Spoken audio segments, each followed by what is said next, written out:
interpretation services will be provided by Naira Elvira, our bilingual community liaison for multicultural department. At this time, would you please stand?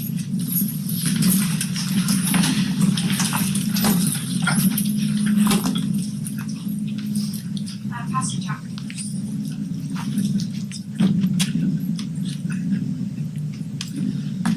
Good evening, everyone. I'm here to pray. So the word says that when 2 or 3 were gathered together, He is in the midst. And so today we declare over everyone here that the Lord is going to be the one guiding everyone speaking here. Father, we thank you for this day, for this appointed day that you have made today. We gather here today in your name, always thinking of you first. I declare over each and every thing you're speaking that they will have the wisdom to speak your word, and everybody will be in one accord. I thank you for this day today. I thank you for this afternoon. I thank you for each and every people here. In your name we pray. Amen.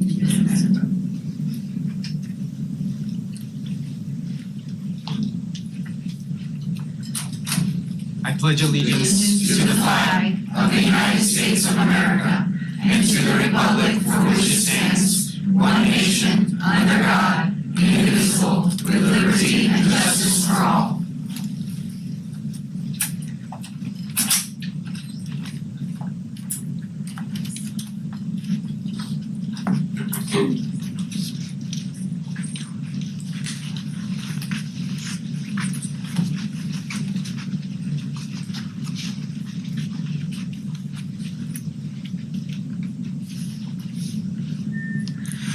Oh, say, can you see by the dawn's early light what so proudly we hailed at the twilight's last gleaming, whose broad stripes and bright stars do the perilous fight o'er the ramparts we watched were so gallantly streaming, and along his red band, no bombs bursting in air, gave proof to the night that our flag was still there.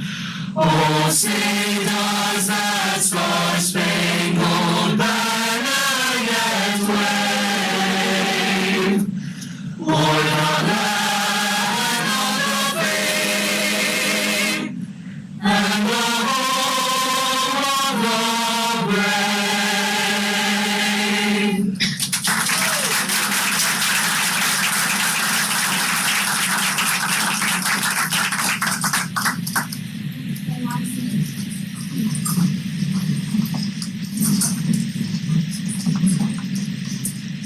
The School District of Osceola County's mission is inspiring all learners to reach their highest potential as responsible, productive citizens.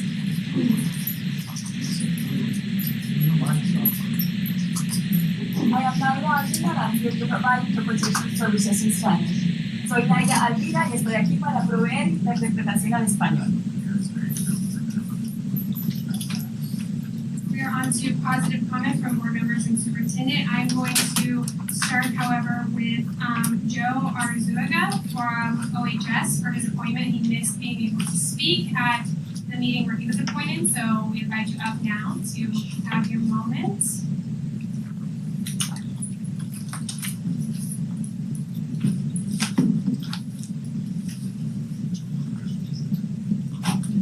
Okay, we'll wait and see, maybe at the end of positive comment. Dr. Shanoff. Thank you, Madam Chair. Few positive comments, if it's okay. So, first positive comment, I really want to give kudos to our high school administrators having to manage this Florida summer weather on Friday nights is no picnic. And our administrators have to use extreme caution and good judgment in determining the safest possible environment for us to play football on Friday nights. I happened to be in celebration on Friday night and working directly with Mr. Todd and his athletic director and ensuring that everything was safe before we allowed the students to play and we allowed the fans into the stands. And so I really want to thank our high school administrators because that is not an easy job. So thank you to them. Casey Corbett, principal, Barton Settlement Elementary. The morning after our last board meeting, we had a very interesting situation where we were having a smoke issue in one of our utility rooms at her school.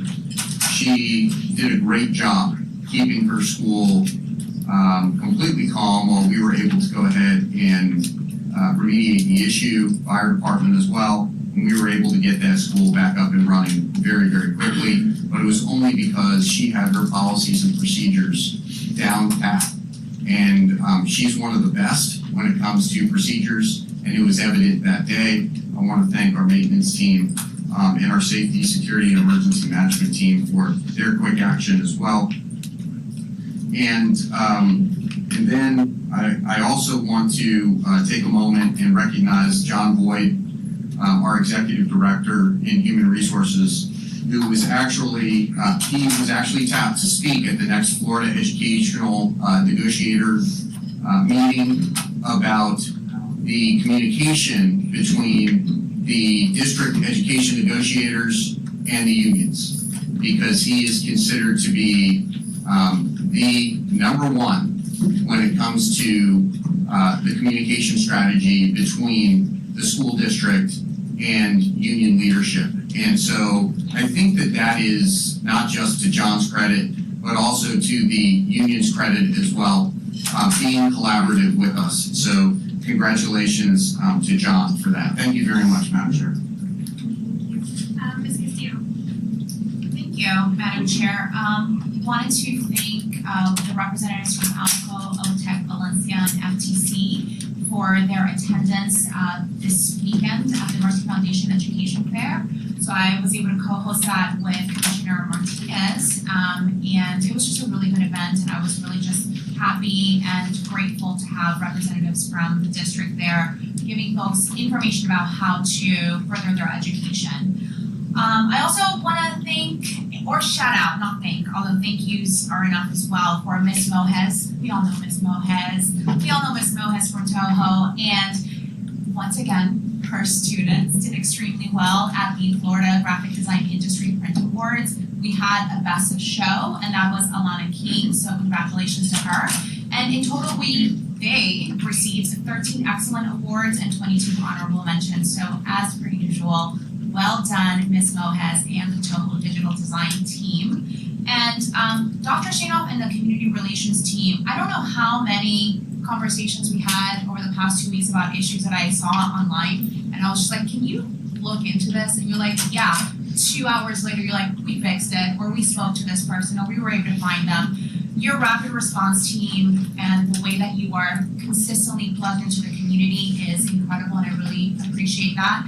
So thank you, and to everyone who works to ensure that the concerns are resolved within hours typically. Thank you, Madam Chair. Thank you. Mr. Melendez. Thank you, Madam Chair. I wanted to recognize the awesome job the Education Foundation does, but they're here and I don't want to steal their thunder.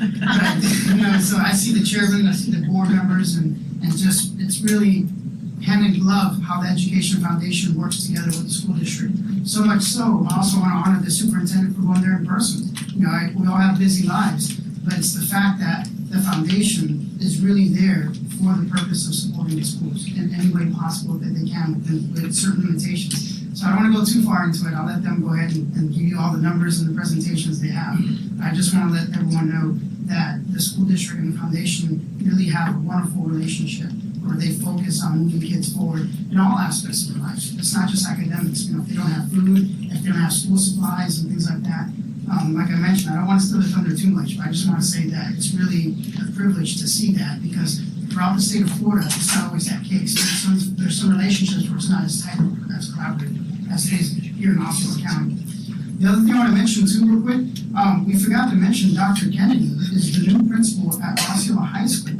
So she had to implement the new metal detectors at the same exact time. So it's not like, hey, trial by fire, you know, it's the very first high school that's gonna get these metal detectors, get the students in the school, make sure everybody's safe. And so she had to kind of learn everything, and we had a safety security meeting showing that, you know, the very first day was rough. You know, it was like a half hour before the students could get on campus on time, but the next few days, they narrowed it down, and so now it's like very basically seamless. And there's been like very little parent complaints. You know, students understood what was happening, and they also took a very customer service approach to it. It was very important that they said, hey, welcoming the students, you know, not making them feel uncomfortable or anything like that, because it's a different procedure.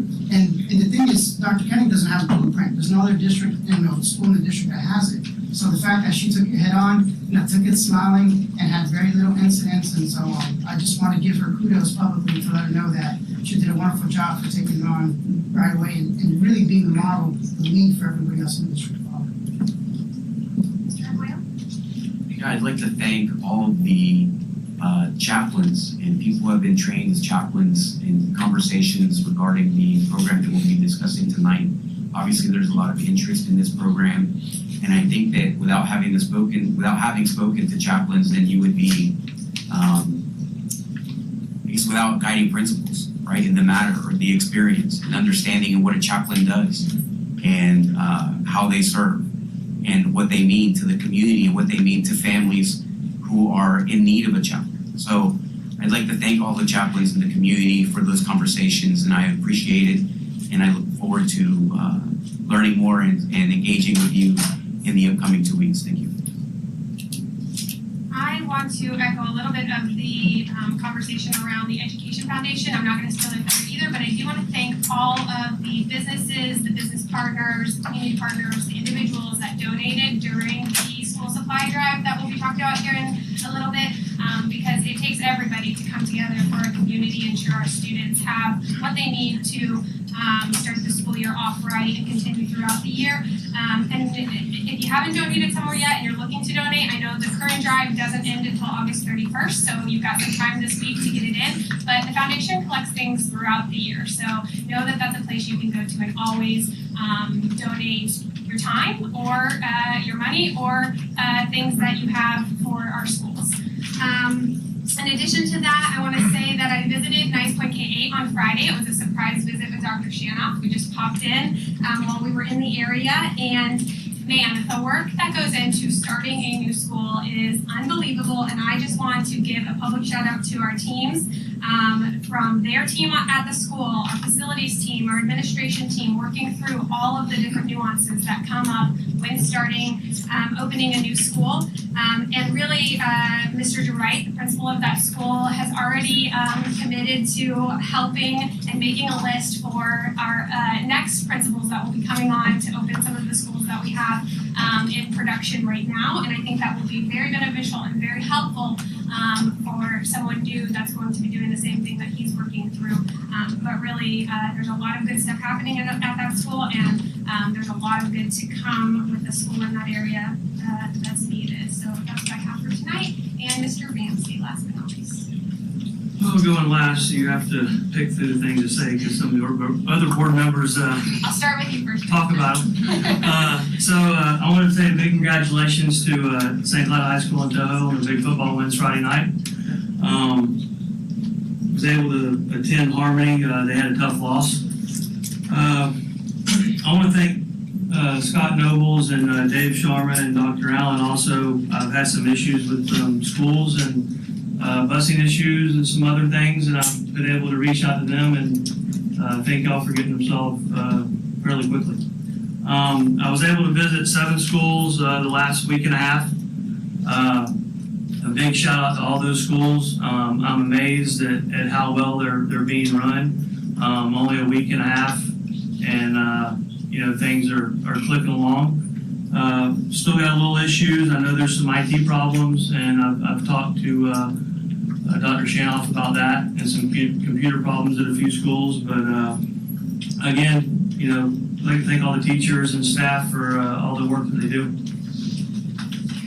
I've been notified that Joe Arzuga, I don't know if I'm saying his name right, So sorry if I'm rushing it. It's here now, so if you'd like to take the stand and give your comments.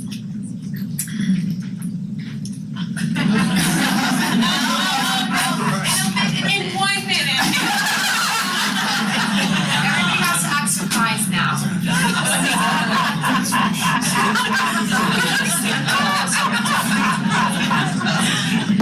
And welcome to. I'll be happy to defer my time. That was amazing. I love it. So, thank you. Good evening. I apologize for my tardiness. Obviously, I'm still trying to get my bearings down here. Get my glasses. So good evening, school board members. I'd like to thank you and your wonderful educational leadership. Superintendent Shannon, Dr. Shannon, Dr.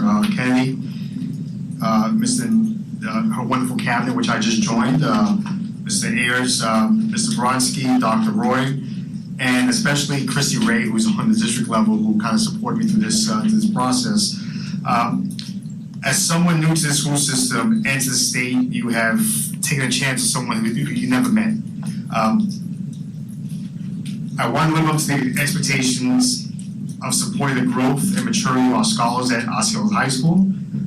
Sometimes in life you get thrown a curveball, and a couple of years ago my wife did that to me. She decided to move down here, and I've been kind of, my middle kid calls me military dad, so I was kind of flying back once a month whenever there were long weekends, kind of visiting family. And it just got to the point where I was down here more than I was kind of up there this past year. I knew it was time, and it was definitely time to make the jump. And sometimes your better half is the one who is the voice of reason, even though you kind of see what's ahead of you. It was a huge challenge, and I want to thank you for giving me this opportunity.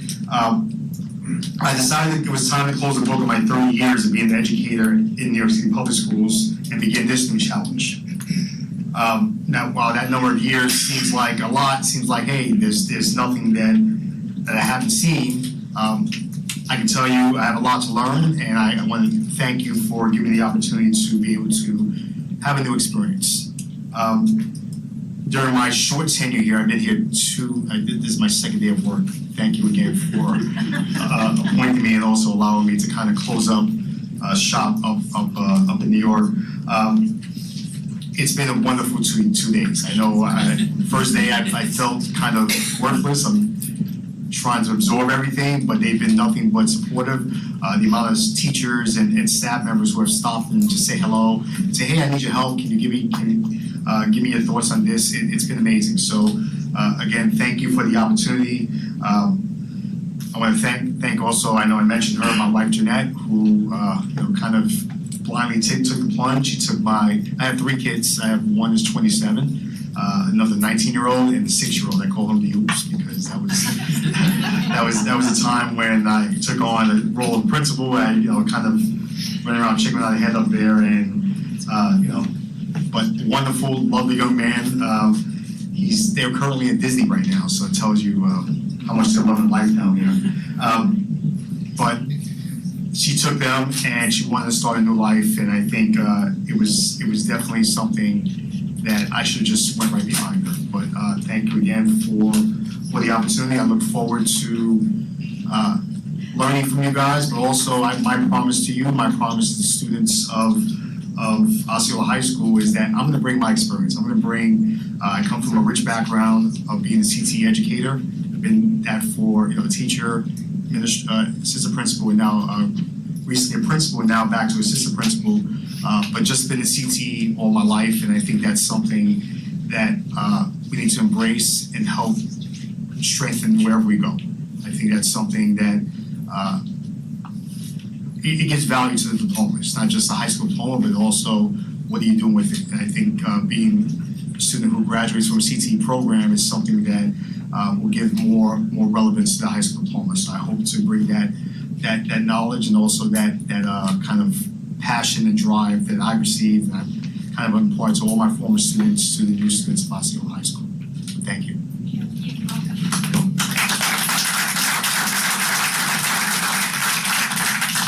With that, we are now on to President Danielle Marfara, our coordinator of college and career counseling with our Travel and Leisure Charitable Foundation partnership. Good evening, everyone. My name is Danielle Malfera, and I'm the coordinator of college and career counseling for the school district of Osceola County. I have the immense pleasure tonight of sharing a partnership that has cultivated over the 8 months that has included myself, stakeholders and partners in REA, and also partners in education, our principals, as well as our assistant superintendents that have really helped guide this pathway. So without further ado, I'd like to introduce Michael Brown, the president and CEO of Travel and Leisure Company, which is headquartered in Orlando.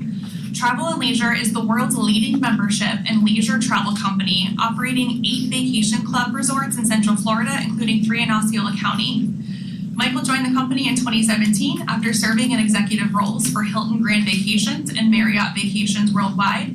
He is a member of the Orlando Economic Partnership, Governor's Council, and Advisory Council member of the Enzion Theater, and serves on the Hispanic Chamber of Commerce and Metro Orlando Board of Directors. In 2021, he led the creation of the Travel and Leisure Charitable Foundation to promote educational excellence in diverse communities, and the program he has brought to our district is sure to change lives. So Michael Brown, you have the floor.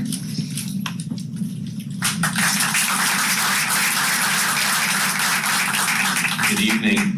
I am Mike Brown from Travel and Leisure, and they always say the toughest part of presentations is presenting right after lunch because you can't keep people's attention. And tonight I get to present before Swish. So I hope you'll bear with me for just a few minutes as I thank the chairperson and the entire school board for the invitation to be here tonight. And stealing what you all do of positive comments or positive remarks, I would like to make a positive comment that are not in my prepared remarks about that national anthem. I mean, that was phenomenal and really just a bunch of talented students with beautiful voices. I was moved by their national anthem, so thank you for letting me make that positive remark. The Travel Leisure Charitable Foundation has partnered with the school district of Osceola County to bring the Travel and Leisure Scholarship Program to qualifying Osceola County students beginning this year. So effective 3 weeks ago, this program is available. This new scholarship provides an opportunity for qualifying students in the Reedy Creek Elementary and Ponciana High School District to seek a higher education, whether that be at an in-state public institution, community college, or technical school. We were inspired by the work of philanthropist Harris Rosen when he did his work in Tangelo Park, and then he took that program to other communities.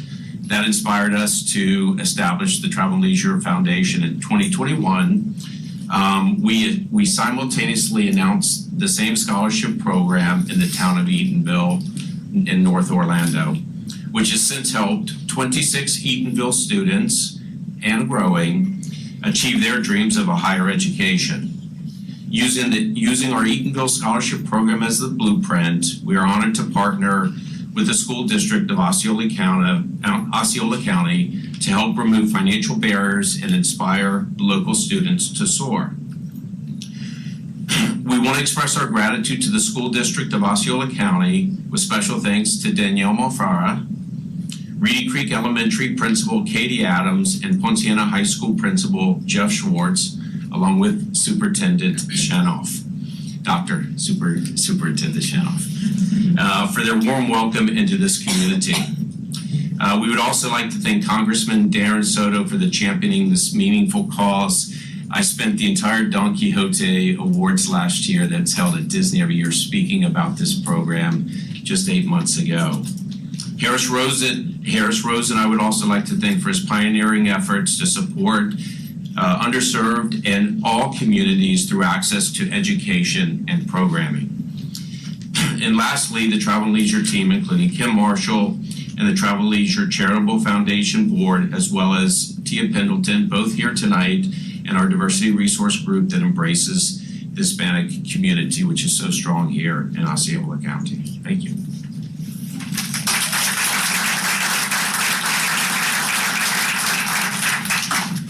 Much shorter. Very briefly, I'm going to have both Katie Adams and Principal Jeffrey Schwartz come on up and just say a few words about how this is going to impact their school community, and then we will wrap it up. Thank you so much. Good evening, everybody. We are so thankful that Reedy Creek gets to be a part of this opportunity. As we know, community support is so important, and this is going to not only help our students now and our families now, but also it's helping to break down those educational barriers for the future. So we are very, very thankful and appreciate Travel and Leisure for selecting Reedy Creek and Point Siena as for this opportunity.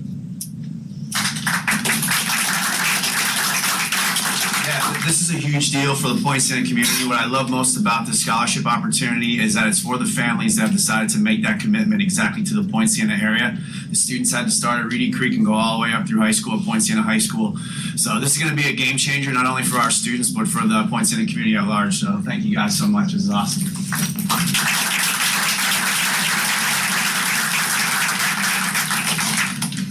Thanks to partnerships like the one we've fostered with the Travel and Leisure Charitable Foundation, students are going to be able to consider a future in education post-secondary without any fear of having to pay out of pocket for anything. So we thank them for their time and their investment, and we really look forward to celebrating the students that get to benefit from this opportunity in May.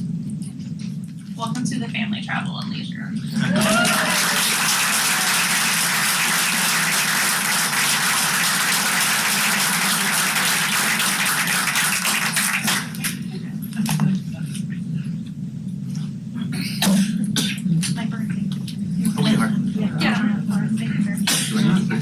If you're here from Travel and Leisure, you just please come on up so you can take a picture and commemorate this moment. That's what I'm saying. Do it big.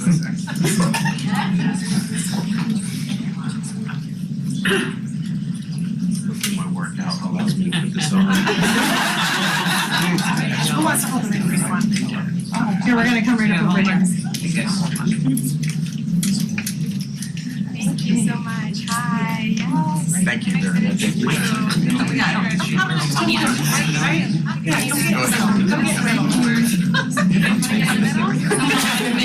I love the shirt already. Lisa, you started this. Miss Morris.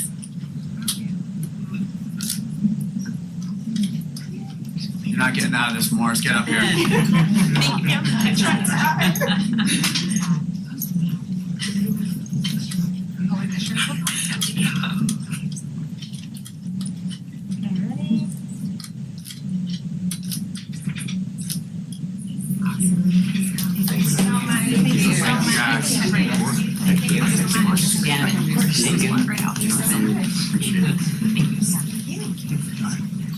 Thank you so much.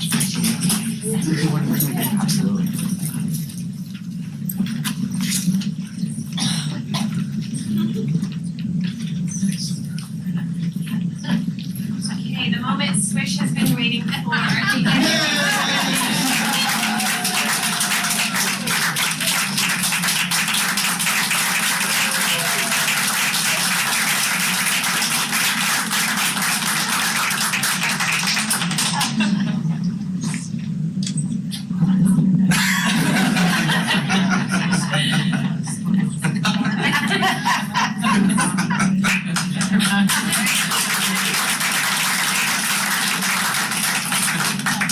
Swish came tonight to tell us about our annual school supply drive. As we know, we're all headed back to school and it's been an amazing start, but there's lots of students out in Osceola County that don't always have the essential school supplies that we need.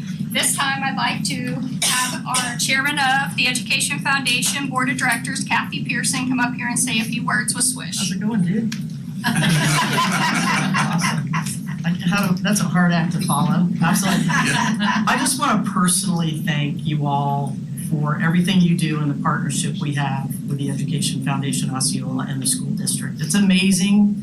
Not many foundations can say that, so very, very proud. I've been 24 years on this board and finally now the chair, so I'm loving life. So, Swish, thanks for coming to celebrate with us. First, I just want to say, as you all know, Carrie mentioned, we have a school supply drive going on. It ends this Saturday. Coming up, we have we're selling tickets, we're raising money, but I'd also like to thank partners that have helped us get where we are today. And it's the folks here at the New Start Thrift Store. Thank you so much for your partnership. Legacy Realty, going inside and back here. And then, of course, they contributed $1,000. Then we have the Rotary Club of Kissimmee. They also contributed $500. And of course, we couldn't have done it without the Osceola Magic. The partnership we have with them and the creativity that they're doing to help our students, our teachers, is truly amazing. So we're grateful. Thank you, Swish. You rock. So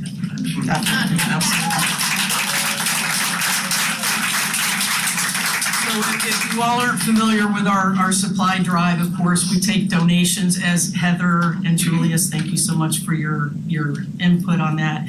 We take cash. Cash is really king because cash we can go and we can buy more pencils, more paper, more pens, the needs that the teachers need to bring into the classroom. But then we also love supplies. So companies that want to get out there and go for it. Good luck beating Bruce Vickers because his team at the tax collector's office, they rock it. So good luck beating them.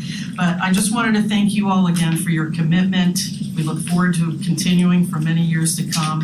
And Dr. Shanna, thank you for being a part of our team and all of you all. So thank you so much. Anything I left out? We're good? Great. Thank you so much, and we'll see you all later. Oh, photo? Photo. And as you all can see, Swish is holding the flyer, the QR code. All you gotta do is just take a picture, download, and you can make a donation right there. So if any of y'all have your cameras and you'd like to make a donation tonight, hey Hans. Here's the man behind the Osceola Magic, Hans. Hans Seiber. Yes, absolutely. Jackie, you go. Oh, I get to be next to the Swish? Yes. Hi. That's a tough Good to see you. Get my Swish. Do any of our school board members want to join? Anybody? Yeah. All right. Come on. Everybody. More than merrier. Turn, we're turning this way, so go this way a little bit. Slide this way, guys. Probably. Come on, Julius. Oh, okay. Go this way. Swish, we're gonna go left. Ah, you got it. I hope you have Savannah, is that working?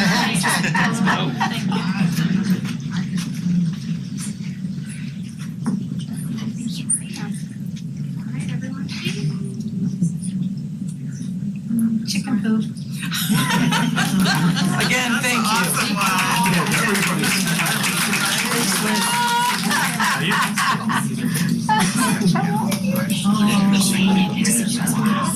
All right, are we doing this? Yeah. Thank you, Swish. Erwin, did you want to say something before we come? Yes, I would like to.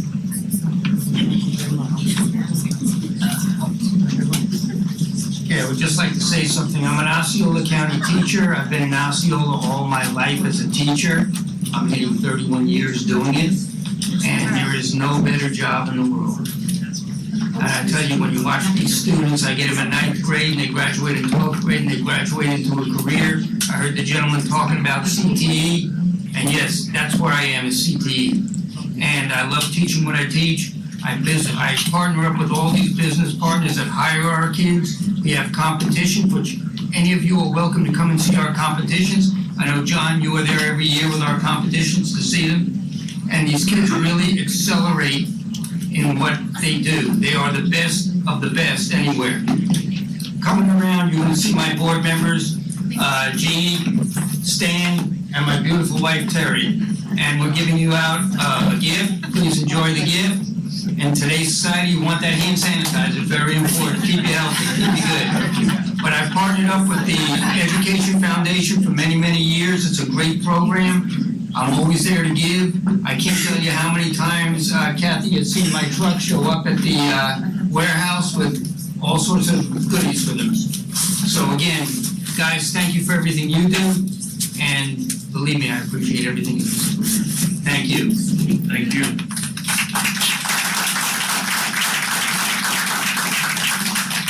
With that, we are now on to our fine arts moment. Student singers from Osceola.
15.01, I am pushing to the next meeting. Mr. Ramsey? No modifications. Ms. Castillo? No modifications.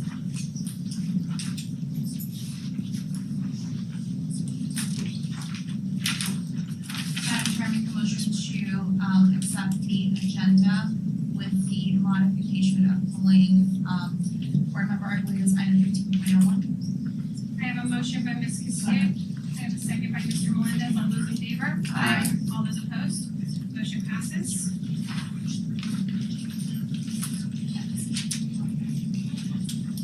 Motion to approve item 12.04. 10.01. 10.01. By Mr. Melendez, a second by, second by Ms. Castillo. All those in favor? Aye. All those opposed? Motion passes. 11.03. Second. A motion by Mr. Melendez, a second by Ms. Castillo. All those in favor? Aye. All those opposed? Motion passes. 12.04. Motion to approve, Madam Chair. Motion by Ms. Castillo. Second by Mr. Melendez. All those in favor? Aye. All those opposed? Motion passes. We are now open for public comment. We have a lot of public comment here tonight. I want to remind you that we do have a policy on civility and decorum. Please make sure that you are following that during your comments tonight. When you approach the podium, please make sure you list your name and your address for the record, and you will have 3 minutes to speak.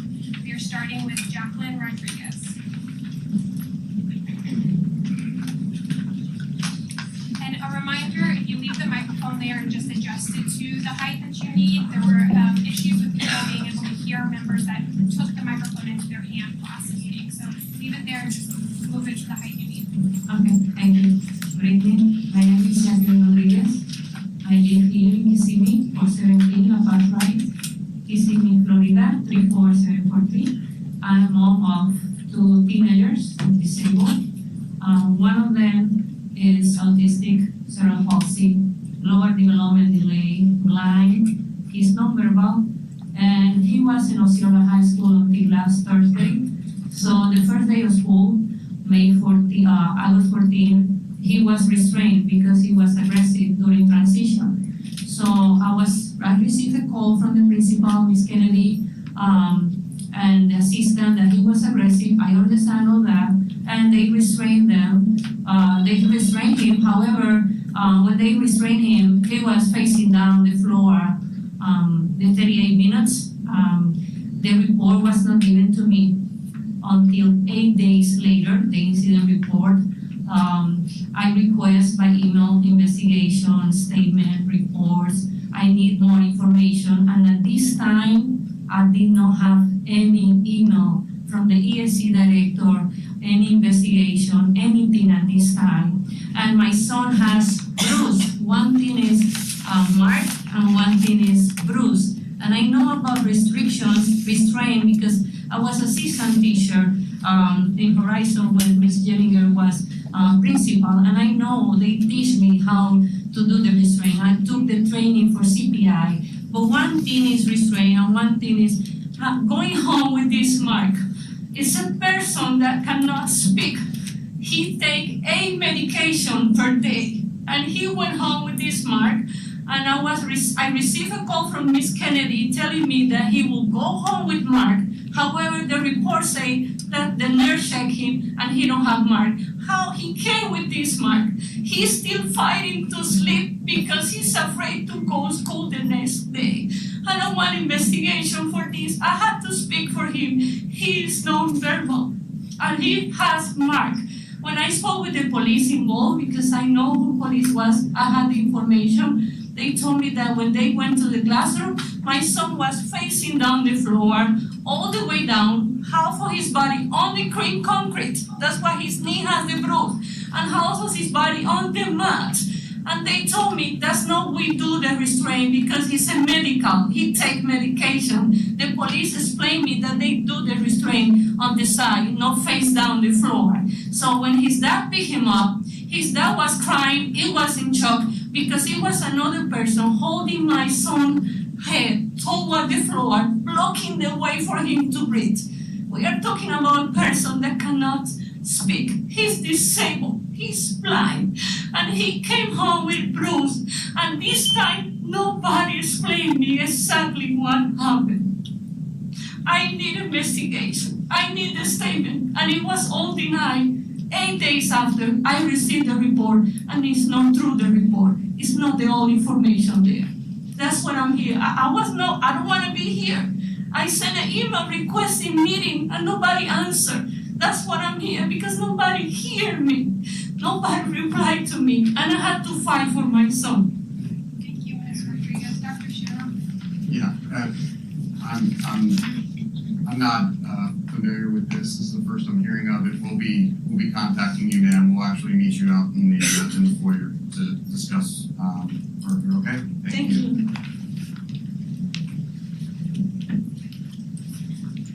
Next up is Amanda Longworthy.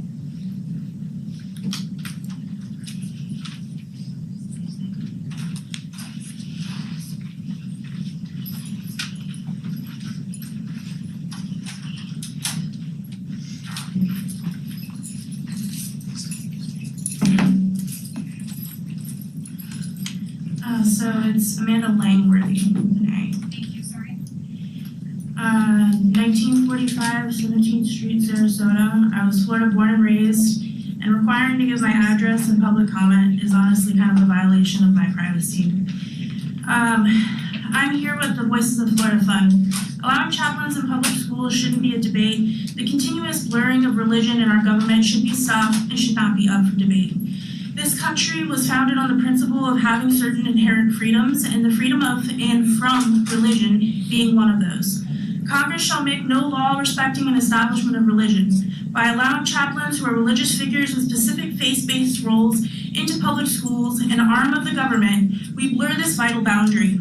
This could start the imposing of religious views on students who are there to receive an unbiased education, not indoctrination. The dangers of this proposed policy change become even more pronounced when we consider the unique vulnerabilities of adolescents. The National Institute of Mental Health reports that nearly half of all teens suffer from some form of mental health issue, with a large number in severe distress. This increases 3 to 4 times if they are LGBTQIA+. For these young individuals, school is often a sanctuary where they seek understanding. Introducing chaplains into this environment raises the troubling possibility of proselytizing. When teenagers are subjected to religious doctrines in a setting meant for their mental and emotional development, where they are to learn how to think critically, it not only undermines their right to a neutral space to do so, but also exposes them to potential coercion and manipulation. This would deny the students and their parents proper ability to consent, because even with an opt-in or opt-out option, how do you plan on enforcing and properly regulating that? This doesn't align with the ethical standards we expect from our nation's educational institutions. This district has over 69,000 students in grades K through 12 who represent 140 countries and who speak 98 languages. How many religions is that? Schools already have religious clubs outside of normal school hours available, and I know this because I was a member of a Christian club in my high school. Thomas Jefferson stated that there must be a wall of separation that clearly limited the involvement of religions and religious leaders in matters related to our nation and its governance. In a society that values freedom and the equality for all to self-determination, it is essential that our public schools remain secular. The only way to ensure that every student, regardless of their beliefs, receives fair and unbiased support is by keeping religious activities separate from our school functions. Getting actual licensed therapists in schools would be a better idea. 70% of children receive help at school, however, many schools face shortages in mental health staff, with students' needs often exceeding staffing available. This is where you should be looking to change policy. Currently, Florida has 1 school counselor for every 459 students. Actual steps that you can take to help your students would be to include actual mental health therapists on campus and anti-discrimination policies to protect your students' freedoms and well-being, or even further partnering with your local mental health providers in the area to provide broader support. Thank you. I have to object to the offline conversations between the attorney and the chairwoman. I don't think this should, it doesn't matter whether you're clarifying, it should be made public. It should not be in private, having conversations behind the dais in secret. Your comments should be public and on the record. That's what this meeting is for. Thank you. So my comment to our attorney was clarifying the address being stated for the public per our policy. Please, if you, when you approach this podium, state your name and your address, at least stating that you're the community and state that you live in. Thank you, Mr. Arroyo. My apologies if I say this name wrong. Cy Day Smith.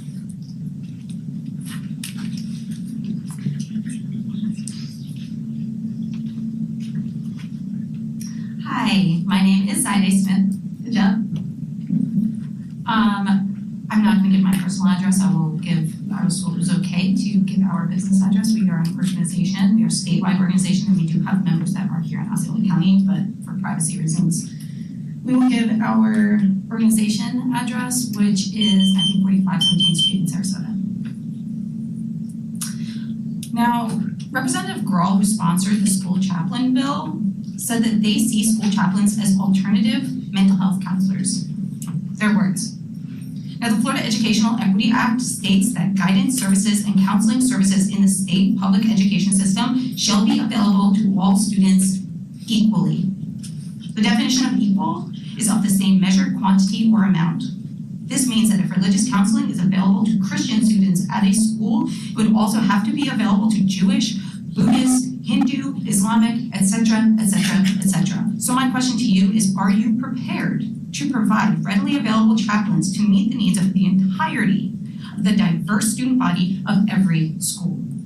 And if not, how is it not a violation of the Florida Educational Equity Act? How much of the public school funding have you set aside to fight legal battles that you will inevitably be facing when you fail to do so? According to the Osceola County school system, that's you guys, approximately 792 students currently live in hotels and motels throughout your county. These students need free lunches and school supplies, not thoughts and prayers. Thank you. Shannon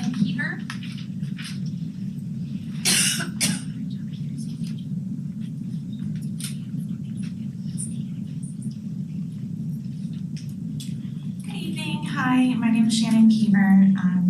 I am the Communication Director for Voices of Florida Fund, and our organization address is 1945 17th Street, Sarasota, Florida, 34234. Thank you very much for taking the time to listen to our comments tonight. I'm a little confused on exactly what your purpose of bringing chaplains into your schools. I still don't understand Aaron Grohl's exact purpose, and I don't understand yours.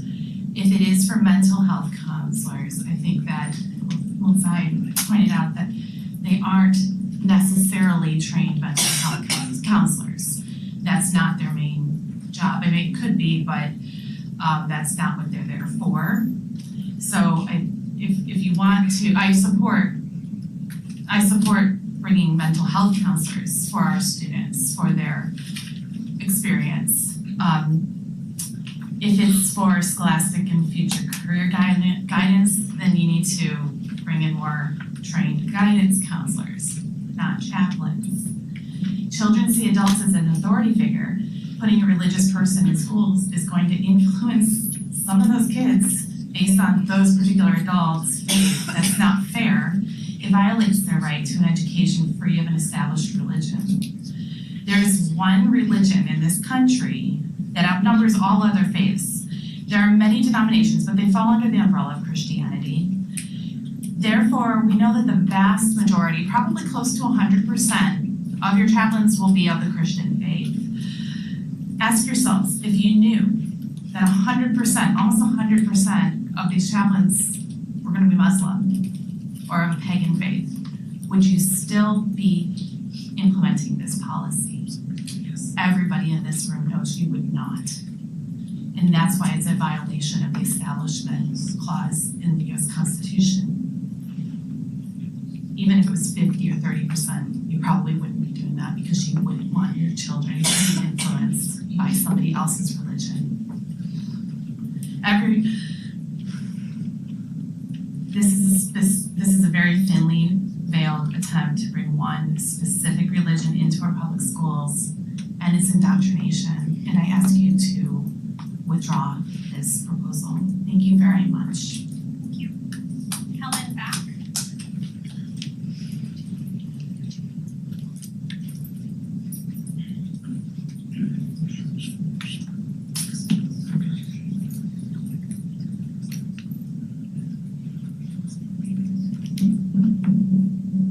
Hello. My name is Helen Back. I am with Voices of Florida Fund, and we are here representing people who can't be here tonight. The United States of America is the land of religious freedom. Some claim that we are a Christian nation, but truly, we are a secular nation. We are home to more than 370 different religious bodies, according to the 2020 census. Title VII of the Civil Rights Act of '64 protects all aspects of religious observance and practice, as well as belief. It's defined religion very broadly for purposes of determining what the law covers. Religion includes not only traditional organized religions, but also religious beliefs that are new, uncommon, not part of the formal church or sect, only subscribed to by a few number of people, and even those that seem illogical or unreasonable. That's what makes this country beautiful. We are a melting pot of diverse individuals and communities from all over the world, and we get to worship however we want, or not at all. According to your website, there are more than 69,000 students in kindergarten through 12th grade in 60 schools across Osceola. Students here represent 140 different countries and speak over 98 different languages. That's amazingly diverse. I love that. If you adopt the volunteer school policy program, chaplain program, or policy proposal 3.81, as you're calling it, how will you ensure each of the 69,000 students has equal access to an appropriate leader of their faith? According to the article published by the FDOE on August 20th, the model policy for the volunteer school chaplain defines local religious affiliation as current official membership in a group that is in itself a officially part of a religion and meets in person at least monthly at a location within the geographical boundaries of the school district.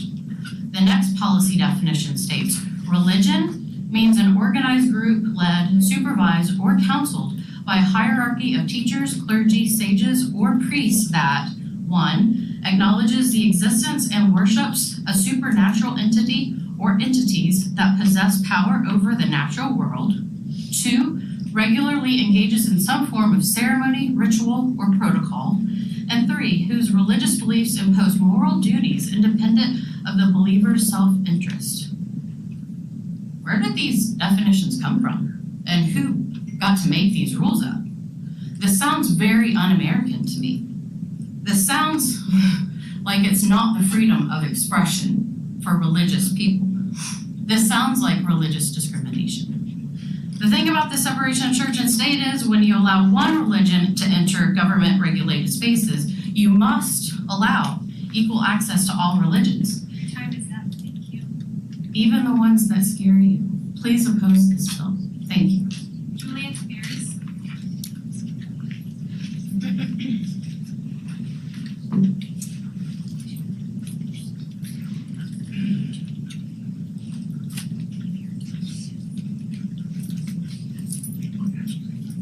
Can you go first? I have a whole list here. You can take my place. I don't know.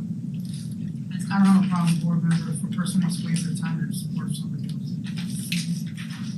Can I ask who you'd like to go next? Pastor James Book. Pastor James Book. My name is Pastor James Book. I'm a taxpayer and I reside here in Osceola County. I've been to Sarasota, it's beautiful, but I actually reside here, so that's great. Thank you for allowing me to be here tonight. First of all, I was actually at the governor's signing, and I appreciate his views, and I appreciate his willing to open up our school systems to highly trained counselors and people who may be of faith.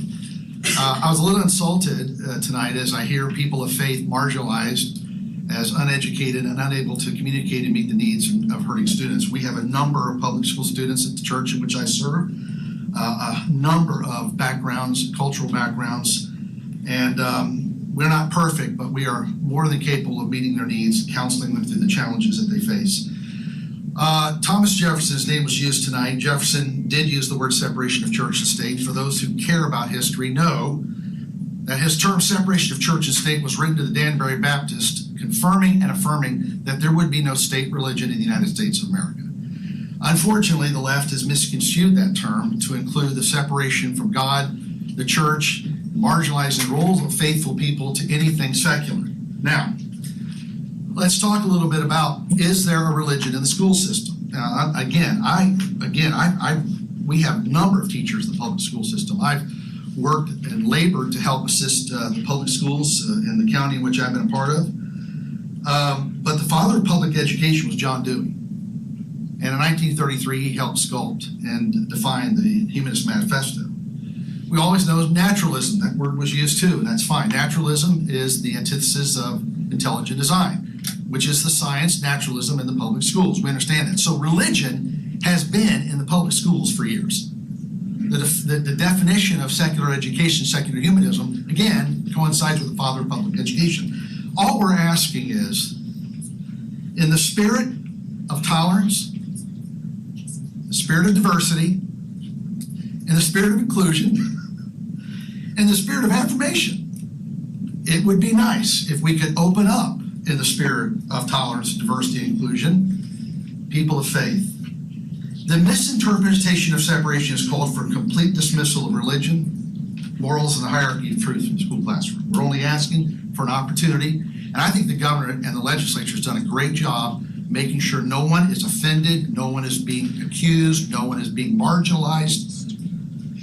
But Daniel McCarthy wrote the Lost Generation of Youth article, 47% of our young people feel depressed. That's half the population in schools. 24% consider hurting themselves. And young people and Zoomers, aged 11 to 26, feel unsafe. And so the governor's point was, if we can go in and coach and assist counselors, not trump them, but assist them and encourage them in this journey through high school, we might be able to lessen the fears and the frustration of these students. I just would like to see a fellowship, a camaraderie between people of faith, faith-based community, and our school system, and the marginalization, the demonization that we've heard tonight Thank you, is just not Pastor. called for. Thank you for your time. Do the Lori right thing. Blakely. You will.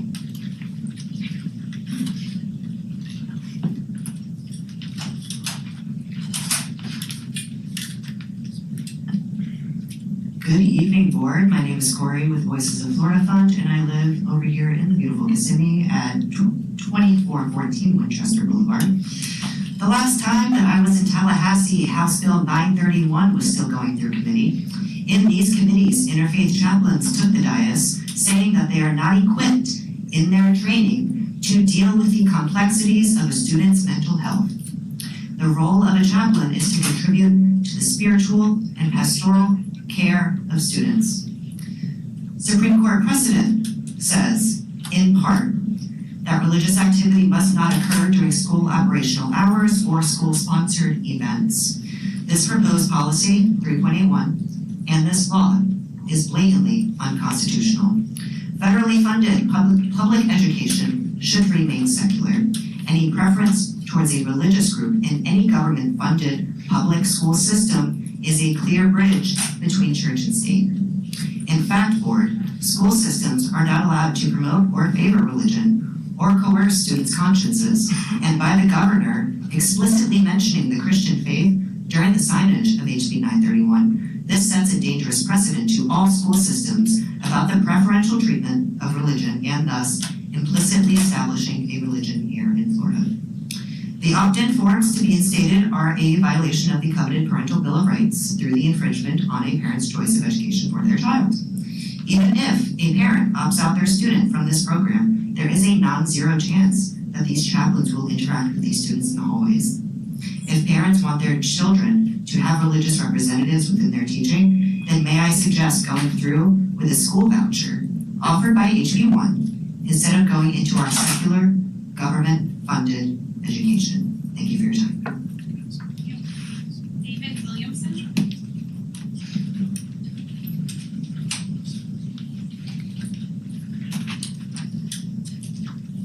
Good evening, thank you.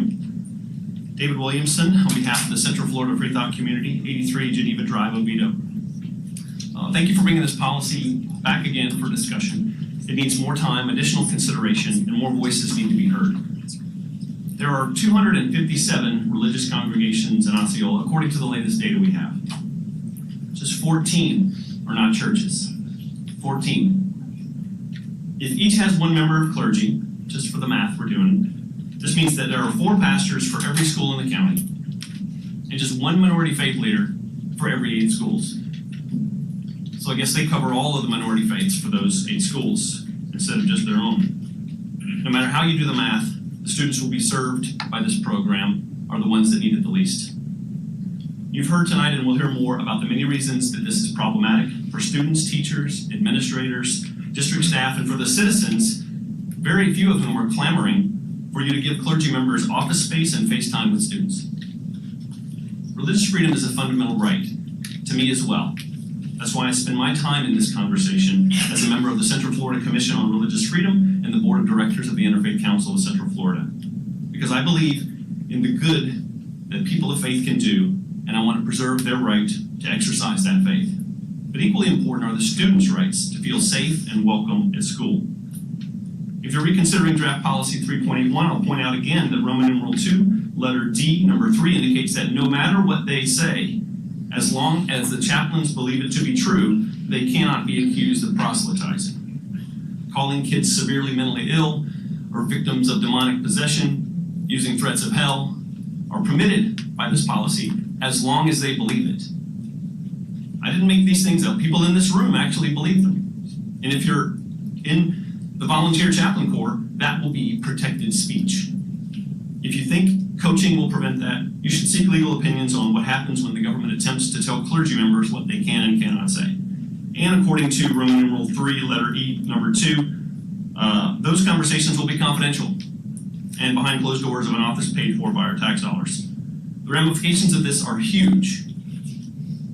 the students will surely bear the brunt of it. For your clergy volunteer members as well, administrators will have to censor their remarks just to keep the peace. Assuming we even hear what was said in those confidential sessions. All this and more are why people are scared sick about a chaplain program. Not as much for the legal risk you're into, but the real harm that will be done when clergy are permitted to tell students what some of them really think about who they are, who they love, and how they act.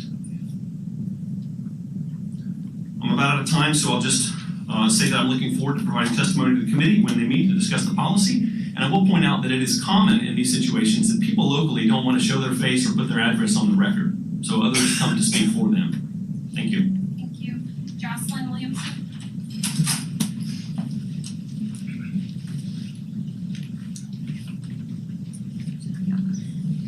Jocelyn Williamson, with the Florida Humanist Association, 580 Easton Forest Circle, Palm Bay, Florida. I'm here today as the president of the Florida Humanist Association. I'm a mother, a child of a dedicated Florida public school teacher, a humanist clergy member representing families who are deeply concerned about the proposal to allow chaplains in our public schools. Our public schools must be safe havens for all students, regardless of their background, beliefs, or identity.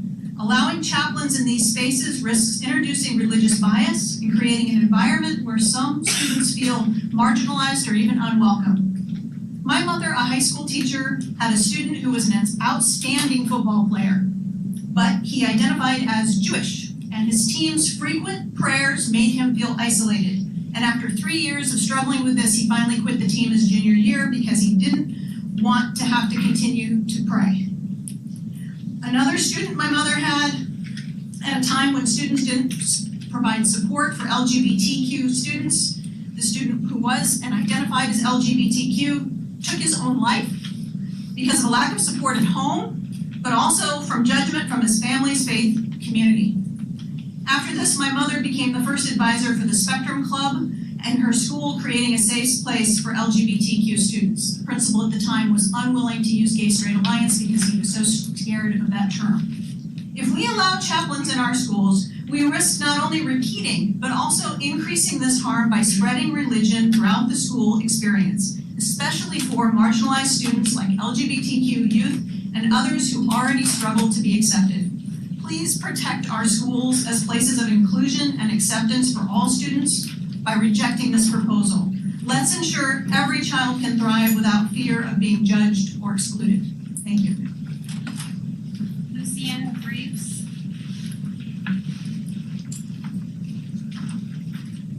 Hi, Lucia Greaves on behalf of the Satanic Temple, 64 Bridge Street in Salem, Massachusetts.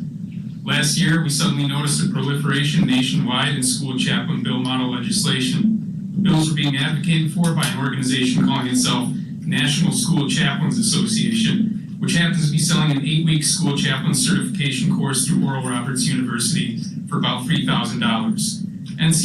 NSCA claims that the goal isn't to proselytize, but to aid in addressing a student mental health crisis. Not surprisingly, mental health experts have advised against chaplains who aren't qualified to address and manage records for student mental health care, and instead for actual qualified counselors. Over 300 real career chaplains have signed on to a letter opposing public school chaplains, stating that chaplains are not trained to address student mental health needs. But now school chaplain advocates act as though their greatest concern is that only chaplains that they deem to be of the correct religion have access to the schools. The absurdity here is that somebody looking to gain access to schools for the purposes of exploiting children probably care little which religious banner they wave, and they are almost certainly more likely to choose the mainstream and relatively uncontroversial. Some of your churches have not had the best records regarding childcare and safety. Maybe your church has had no such problems, but you cannot keep this program contained to your church. You cannot keep this program contained to your religion. Governor Ron DeSantis lied to you from the podium during a press conference after signing the school chaplain bill into law. He declared that Satanists would be disallowed. Such proclamations hold no legal weight and do nothing to overturn the Constitution, which guarantees religious liberty for all. Similarly, your Department of Education has released recommended policy guidelines that attempt to narrow the definition of religion to exclude Satanists. This also holds no legal weight and defies all relevant legal precedent. So the short of it is, you're voting on a policy that is unpopular, divisive, poorly planned, obviously dishonest in its goals, unnecessary, and introduces new risks to children, even if you are allowed to implement it according to your wishes. The reality is you'll have to accommodate religious identities you may not agree with. You will end up with Satanist chaplains. Vote how you will. Good luck, and God bless. Warren Gilch. Good evening. My name is Warren Gelch. I live at 2078 Derby Glen Drive near Gatorland. I'm not affiliated with anybody. And I want to thank you for the opportunity to speak to you this evening. My first point is that this law, it requires background checks, but it doesn't even include any training requirements or the term definition of chaplain. That's up to you folks to decide. And when you do decide what the definition of chaplain is, that's eligible for slippery slope. It's eligible for leaving the school board, not the state, at risk for serious financial and unintended consequences. Many Florida district schools have already decided not to implement this policy. Secondly, our kids with mental health issues need experienced professional licensed mental health counselors with years of experience, education, not 8 weeks, and training to help kids. Now, the policy could be susceptible to untrained and individuals, even though there are certainly some chaplains that would be appropriate in certain instances, but not mental health is just too serious to leave it up to that. The third point is that the bill received opposition from Florida's most prominent faith leaders, such as the Council of Florida Churches, whom you may have already seen a letter from. However, Christian chaplains are enjoined by the gospel to proclaim Jesus Christ as the Lord. Where does that leave the Buddhist, the Hindu, the Muslim, the Jewish, the humanist students? They'd be pressured to leave their lifelong faith, that of their family and ancestors, and convert to Christianity. The U.S. Constitution does not permit promoting Christianity or any other religion in schools, in public schools. Fourth, no one here is ready to demonize religion. Everybody is welcome to have their own religion, whatever religion that possibly is. There's no need for the state to interfere with local school boards like yourself. There are plenty of religious schools around. Kids already have church, Sunday school, after religious organizations, and even religious sports teams. So it seems like that would be enough. And finally, the work of underpaid teachers, administrators, and this board is hard enough to do without having to take on the work of a program that's not even required. Let's spend our taxpayer money on educating our children, not fighting lawsuits. With that, I strongly suggest you take no action on this bill, as many other districts around Florida have done. Thank you. David Kay.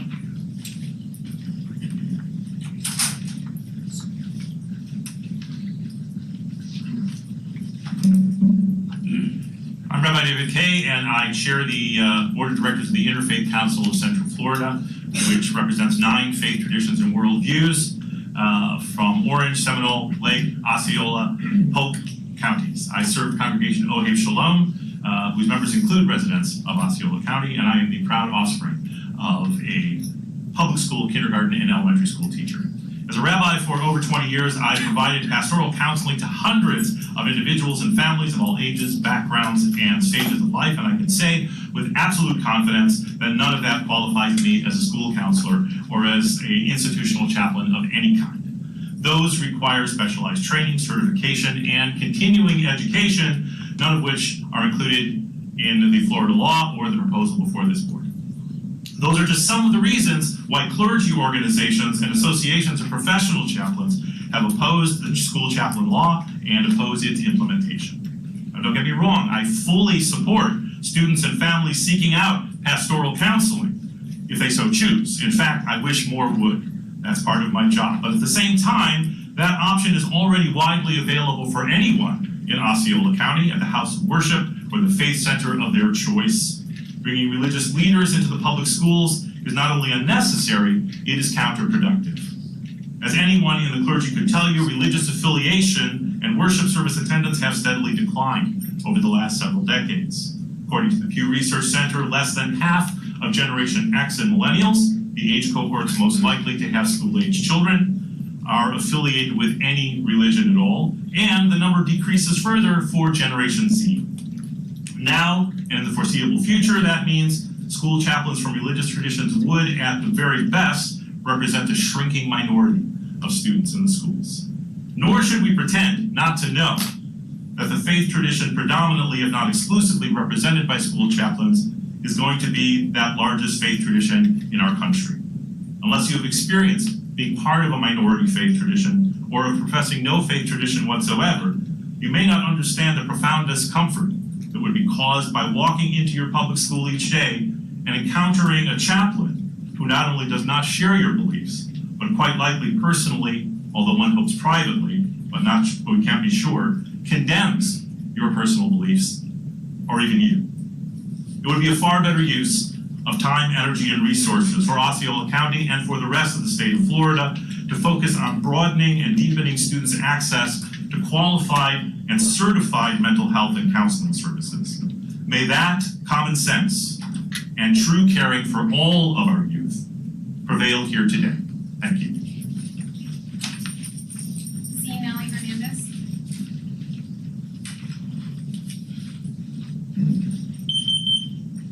Good evening. Nelly Hernandez, 2909 Moonstone Lane, Kissimmee, Florida. I am a local resident of Osceola County. And unlike many people that have spoken so far, I am boots on the ground with the local communities, hands-on with young people, teenagers and young adults. So when I tell you that I'm in support with this program, I know what I'm saying. And I'm not going to repeat and get all drowned out and confused by all the mambo jumbo, super powerful words that have been spoken here. I keep it simple. Our children are broken and they're hurting. And they need all the help that they can get. And I wrote a lot of stuff down. I'm not even going to bother reading it. All I can say is, this program is legal in Florida. It was not signed by executive order. It was done by the legislators. And there is a community that is anxiously waiting for this type of program to be offered. Nobody's going to force anybody. It's an opt-in. The parents are going to know what their children are going to be, or who they're going to be talking to. Okay, before we go like crazy, every program that is offered in the schools doesn't fit every student. We know that. So all these excuses that it has to fit every student is nonsense. Nobody's gonna have to go speak to a chaplain or a faith leader unless they want to, unless their parents allow it and sign it in, opposed to the pornographic and sex explicit program that has been going on in Osceola County for years. No parents was informed ahead of time. I never saw some of these leaders come up and speak against it. Where were they? But every time we talk about godly things, like the hair of a snake, they always pop up to oppose it. The bottom line is, a lot of these people, including religious leaders, they hate God.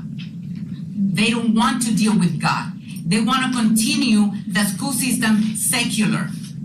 That's the bottom line. But we need God back in, because ever since they removed him, all we've seen is death, destruction, sexual immorality, anxiety, mental health issues. And ask me, if I had a week to tell you what I face in those communities, and their parents, and the young kids that come to me saying, Miss Nelly, we need help. My friend committed suicide. This one is suicidal. The other one is so anxious that she doesn't want to come to school. Ask me. I live here. And I minister locally. I am boots on the ground.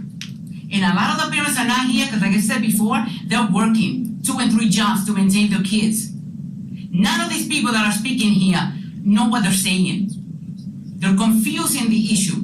And they wanna create this mumbo jumbo thing because they hate God, bottom line. Thank you. My apologies on this next one, Reverend Francois, possibly?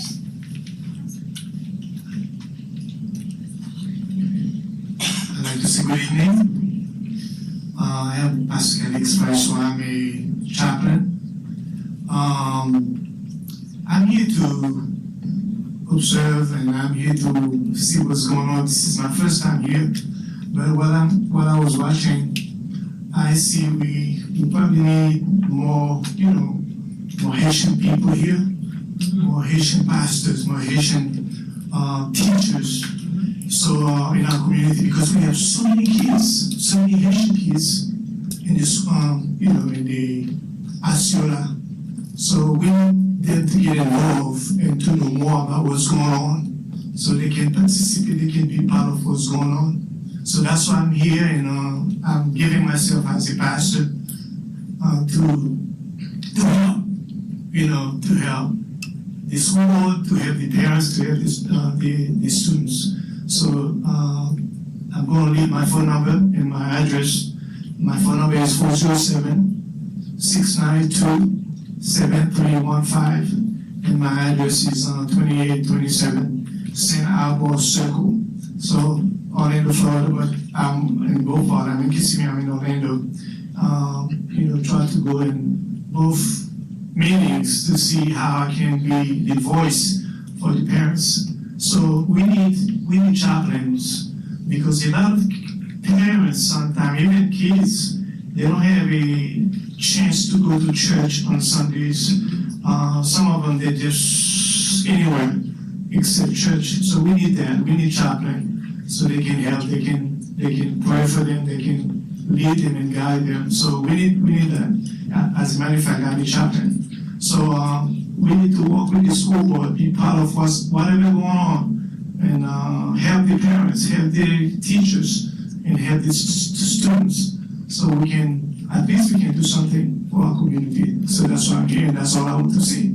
I'm Pastor Francois. God bless you all. David Chivers.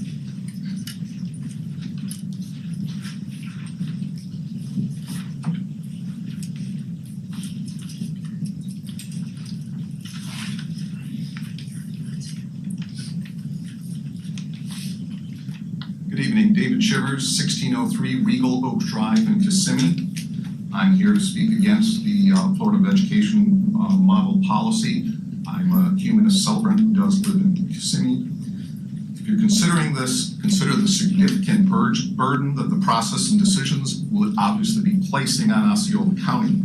Whether it's a principal or someone else in the district, you're going to be asked to decide which religions are right, which religions are wrong, which religions can come in, which religions have to be held out. And they'd have to use the state's narrow definition of religion with its overly broad definition of chaplain, and the requirement to exclude some members of clergy based on certain beliefs and faiths, and ask you to make those decisions locally. These theological issues, these constitutional issues involving the Establishment Clause, involving equal protection, questions of different classes and different belief systems which are not allowed to use school resources or school locations, are nearly impossible even for judges and attorneys to make, much less school district employees who have been tasked to do this locally. So instead of focusing on the important mission of educating students, you'll be entangled in legal and moral questions regularly, risking costly litigation that'll divert attention and resources away from student needs. So please vote no on implementing any sort of chaplain policy. Thank you. Chris Spotna.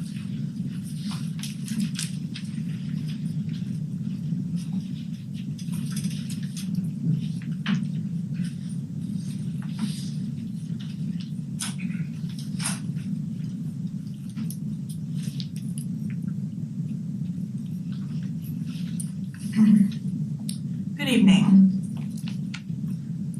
My name is Chris Fontenot, and I live at 123 Main Street in St. Cloud. I'm here tonight to speak in favor of passing the school chaplain policy in Osceola County Public Schools. I read the emails and letters that were sent to the school board that were referenced at the last meeting. There was a lot of fear-mongering and threats of lawsuits, so I can understand wanting to take some time to digest the information and to do some research. The Florida Department of Education issued a model policy last week that helps to clarify some of the questions raised by members of the public and some misinformation. I'd like to suggest an implementation strategy. The process that's outlined in the model policy provides suggestions and guidance for school districts. If the actual vetting process would be too much of a burden on school principals, automation of existing district software could be utilized as a pre-screening tool and to determine eligibility. I imagine the district uses a program similar for job postings. So you list the position requirements and you complete an application process that includes uploading documents. The same process can be used for vetting volunteer chaplains. Those who meet the requirements outlined in the model policy would submit an interest form, upload the supporting documentation, and sign assurance that they would abide by the district, state, and volunteer chaplain policies. Their completed submission would be directed to the school district offices through an online portal, which they could also complete the OASIS background. When the volunteer school chaplain's background returns clear, their name could then be forwarded to a district form committee to verify eligibility and any remaining criteria included in the policy. Then forwarded to the district office to publish online. The required parental notification can be done using the same systems that we currently have in place. There is no reason that this needs to be overcomplicated or form a committee prior to approving a policy, as the criteria is already outlined and compliant with state statute. To those who oppose the school chaplains, citing constitutional violations, this policy is not imposing government-sanctioned religion or forcing children to meet with chaplains against their will. It's a voluntary program that allows 2 layers of parental rights. They must opt in and then choose which chaplain based on their beliefs and values will interact with their child. Guidance counselors are still an option for parents who do not want their families to participate. And as a Christian, I would support chaplains from all religions that meet the requirements of the state statute. Thank you.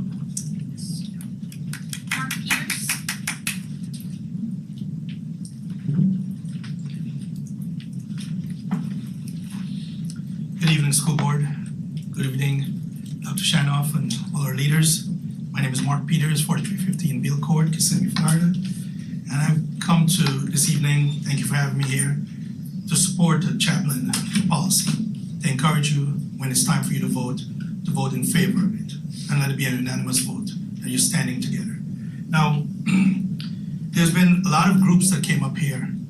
It's amazing that they showed up from all over the state of Florida, maybe outside the state of Florida, to petition us in Osceola County to not enforce a rule, a policy that's been passed down from legislators. And also, they're misinformed of what the policy is. I hope you guys took time to read the policy, because it does not designate only Christian chaplains. And chaplain is a term used that's broad. It's not only dedicated to chaplain. As someone spoke, we need to understand the meaning. And for many of the groups that are here that are saying that it shouldn't be implemented, way back when we took out prayer out of this diocese, out of this district, because one of the board members said that we were at risk of lawsuits and being sued. But it was bogus, because you guys we looked at the program, we looked over the prayer guide, and you open it, as it has always been, to everyone in the county, even outside of the county. If someone wants to come here and pray, they meet the requirements, they pray. There's no difference here with offering up the chaplains coming in. And you know, the CDC last year published a data that 60% of girls, young girls in our schools, are either thinking about suicide, either thinking of hurting themselves, and this is girls and LGBTQ groups, thinking of hurting themselves. They desperately need it. And they said in the past 30 years, they have not seen data this significant in our schools.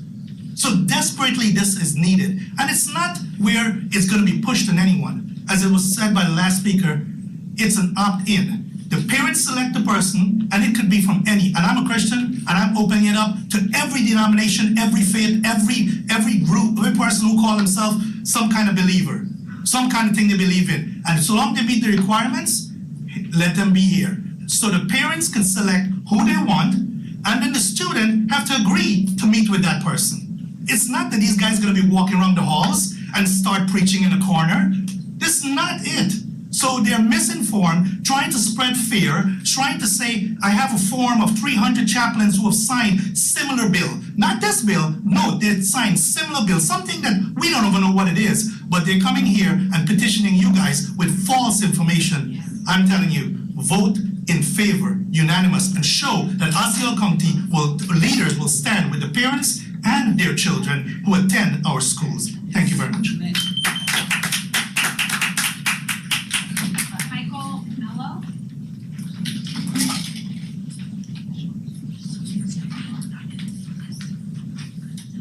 Good evening, everyone. My name is Mike Mello. I live at 2220 Underwood Avenue here in St. Cloud, Florida. So I'm an Osceola resident, but more important, I'm a resident of the United States of America, and that's pretty important to remember here. So, as a concerned parent of 3 girls that are here also in Osceola County, I urge you to remember that this is not the job of the public schools to help kids with spiritual well-being. I fully support the right to practice your religion in your home and also places of worship. Absolutely, I would fight for your rights to do that. Students need certified and trained counselors, not chaplains, for their mental health support. Chaplains are simply not equipped to handle issues like anxiety, depression, or suicidal ideation. School counselors, on the other hand, are licensed, professional, trained. Let me repeat that. They're licensed, professional, and trained to address these concerns and improve student success through programs that have demonstrated success. Will taxpayers be responsible for the abuse these volunteers may inflict on our children because they're not licensed, they have no duty to report, they don't do the same sort of training that the licensed professionals do, and you're allowing them in the schools, so I would think that would be some liability as well for everyone that lives here in Osceola County.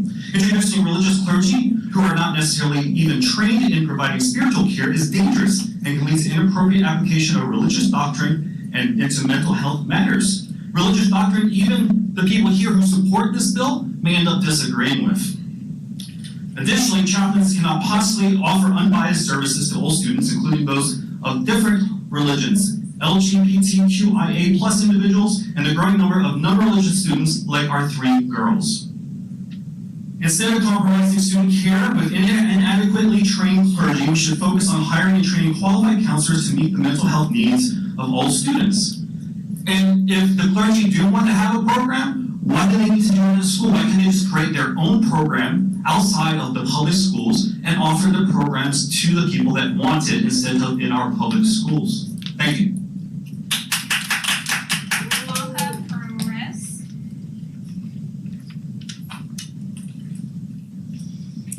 Evening, Blanca Perez. I reside at 2220 Underwood Avenue in St. Cloud. My voice is a little shaky because I'm a little nervous. I hesitated about coming up here because it is intimidating to give away my address and to state possibly an unpopular position. However, I am a speech-language pathologist with over 20 years of experience. 16 years of those were in the public school setting, serving K through 12. And sadly, I'm no longer with the schools due to shortages, lack of funding. That means astronomical caseloads, and therefore there currently exist severe shortages of SLPs at the schools. And so it saddens me to think that some of those funds are being diverted away from where there are needed services. I'm also here as a parent of 3 girls in Osceola County. I am here to oppose strongly this introduction of chaplains to the public schools. This program will jeopardize the fundamental right of our children to a secular education free from religious pressure. With chaplains on campus, you won't be able to avoid the inevitable promotion of religion on campus by school employees. The Constitution guarantees that students can attend public schools without being coerced into public religious practice. No child should feel compelled to pray, seek religious guidance, or participate in worship services while at school. The moment a teacher, counselor, or any employee even recommends that someone go speak with a chaplain, they've crossed the line into coercion. And I have to tell you, given the history, unfortunately, the bad news of sexual abuse of vulnerable children at the hands of clergymen, I, as a parent, would fear my child being placed in that position with a clergy member. I have to tell you that. And I feel that it is honestly in all our interest that we recognize that this policy would clearly undermine the religious freedom of parents. I don't want this to be an option at the schools. We must ensure that our schools are placing the emphasis on learning and not as venues for religious influence and indoctrination. Thank you very much. Jason Harold.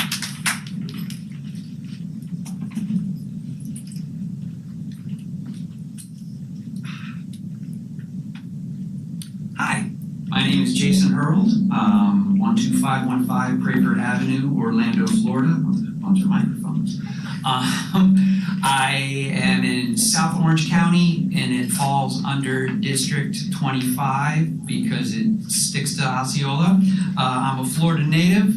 I've been in Central Florida for 30 years. For 20 years, I've owned a home in District 25. I'm the son of a retired public school teacher who happens to be a Christian. I'm cisgendered, straight, white, male, happily married, childless cat owner with free time and privilege. So I'm here to speak my mind on asking you to oppose the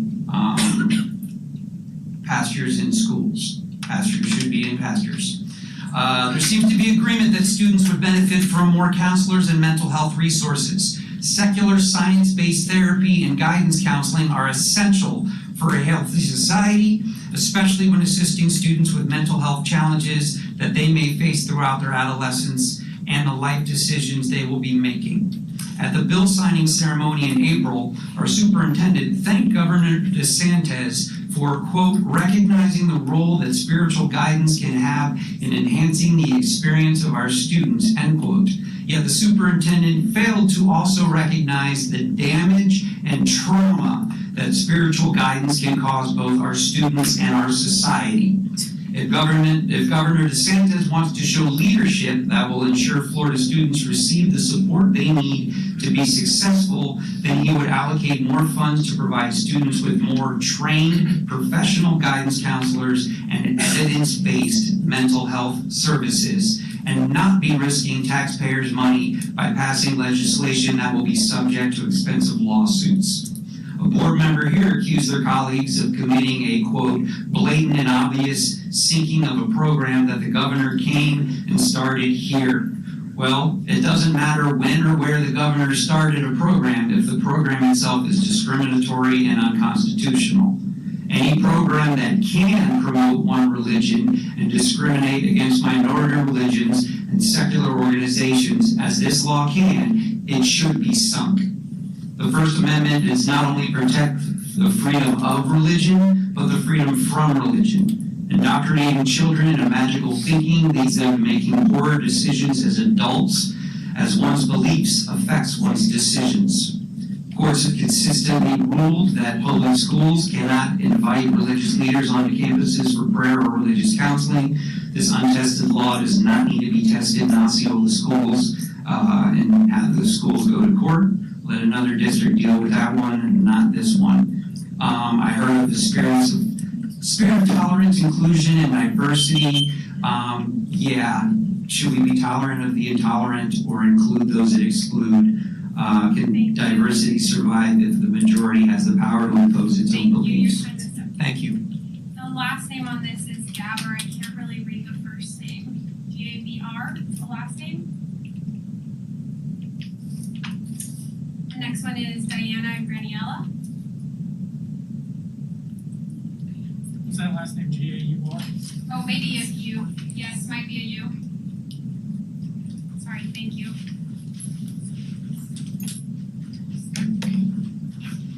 Good evening. My name is Orpheus Gore, 3176 Phoenix Avenue in Oldsmar, Florida. I was born and raised and educated right here in Florida. Today I stand before you as both a member of the Satanic Temple and co-director of TST's Satanic Representation Campaign.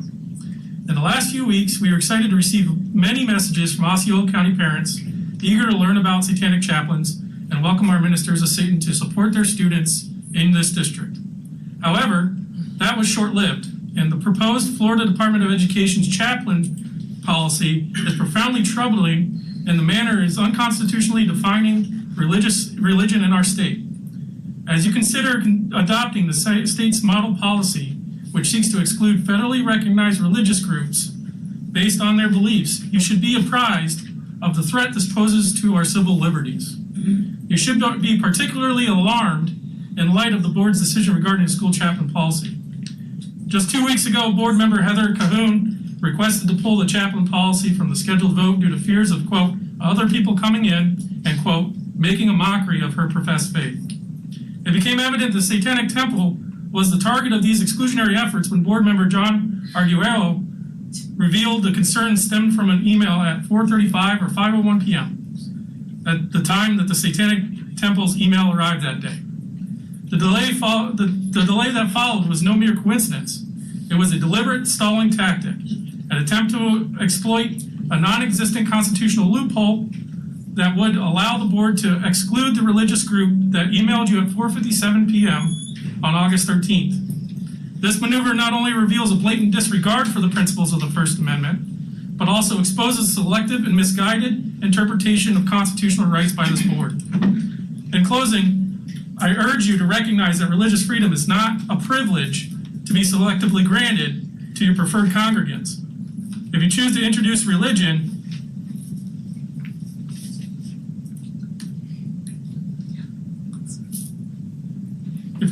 I urge you to recognize that religious freedom is not a privilege to be selectively granted to your preferred congregants.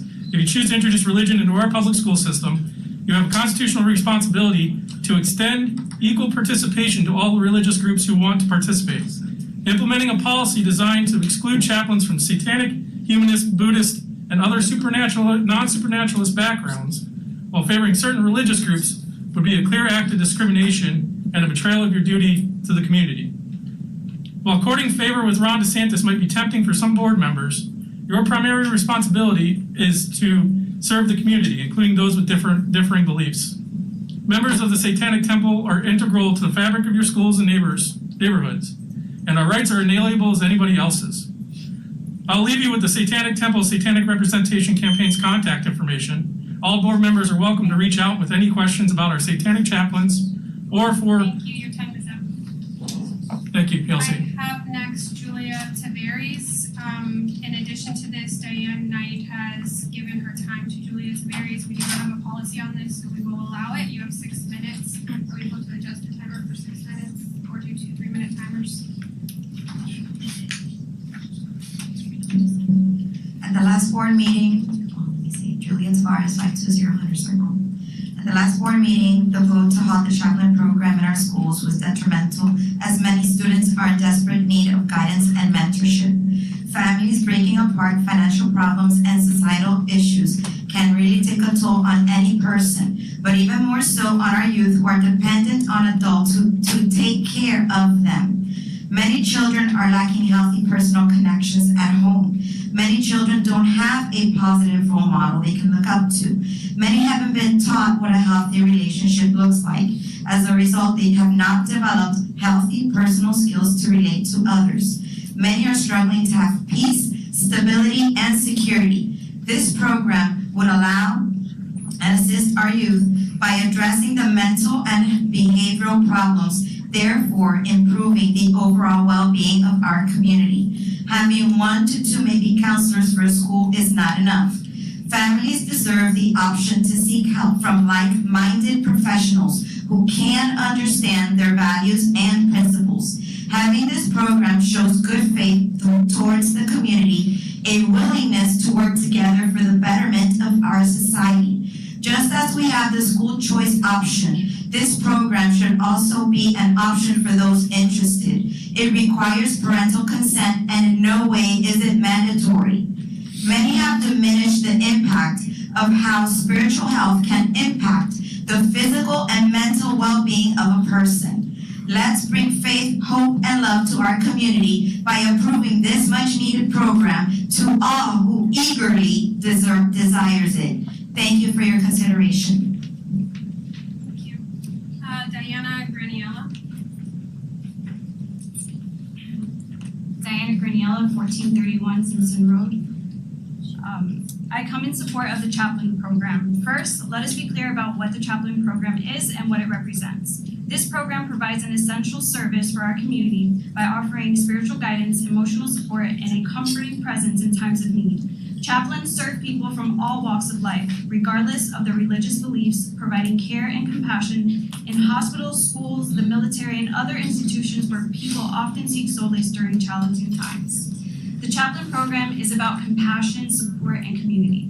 It is about ensuring that in moments of crisis, individuals have access to the care they need, care that is often spiritual in nature. It does not force anyone to conform to a particular set of beliefs, but rather it honors the diversity of beliefs that makes our community strong, welcoming anyone who seeks its services, regardless of their faith background. But it's not about imposing one belief system over another, but rather offering an option for those who find strength and peace in spiritual guidance.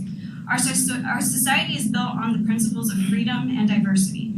The essence of freedom is allowing people to make their own choices about what they believe and whether or not they engage with programs like the one we are discussing today.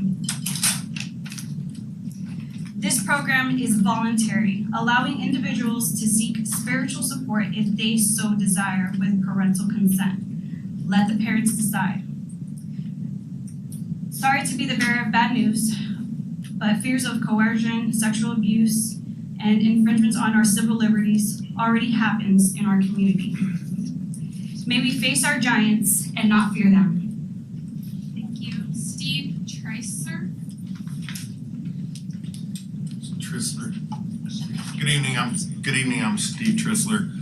I live in District 5 up on McMichael Road, and I'm just curious as to why in 1791, I believe we got the First Amendment, and then 1947 we had Eversole versus Board of Education, and we've settled this issue several times in the past. 250 years we've been a country, we've argued this issue.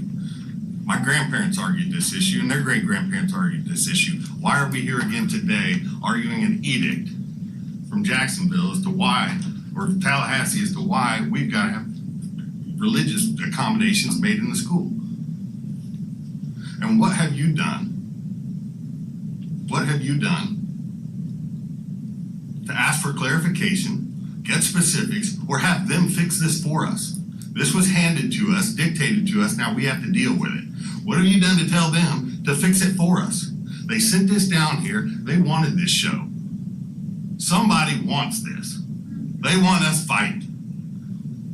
What have you done to tell them to fix it so we don't fight? Thank you. Thank you. We are on to our attorney's report. Do you have a report or any legal issues for us to discuss?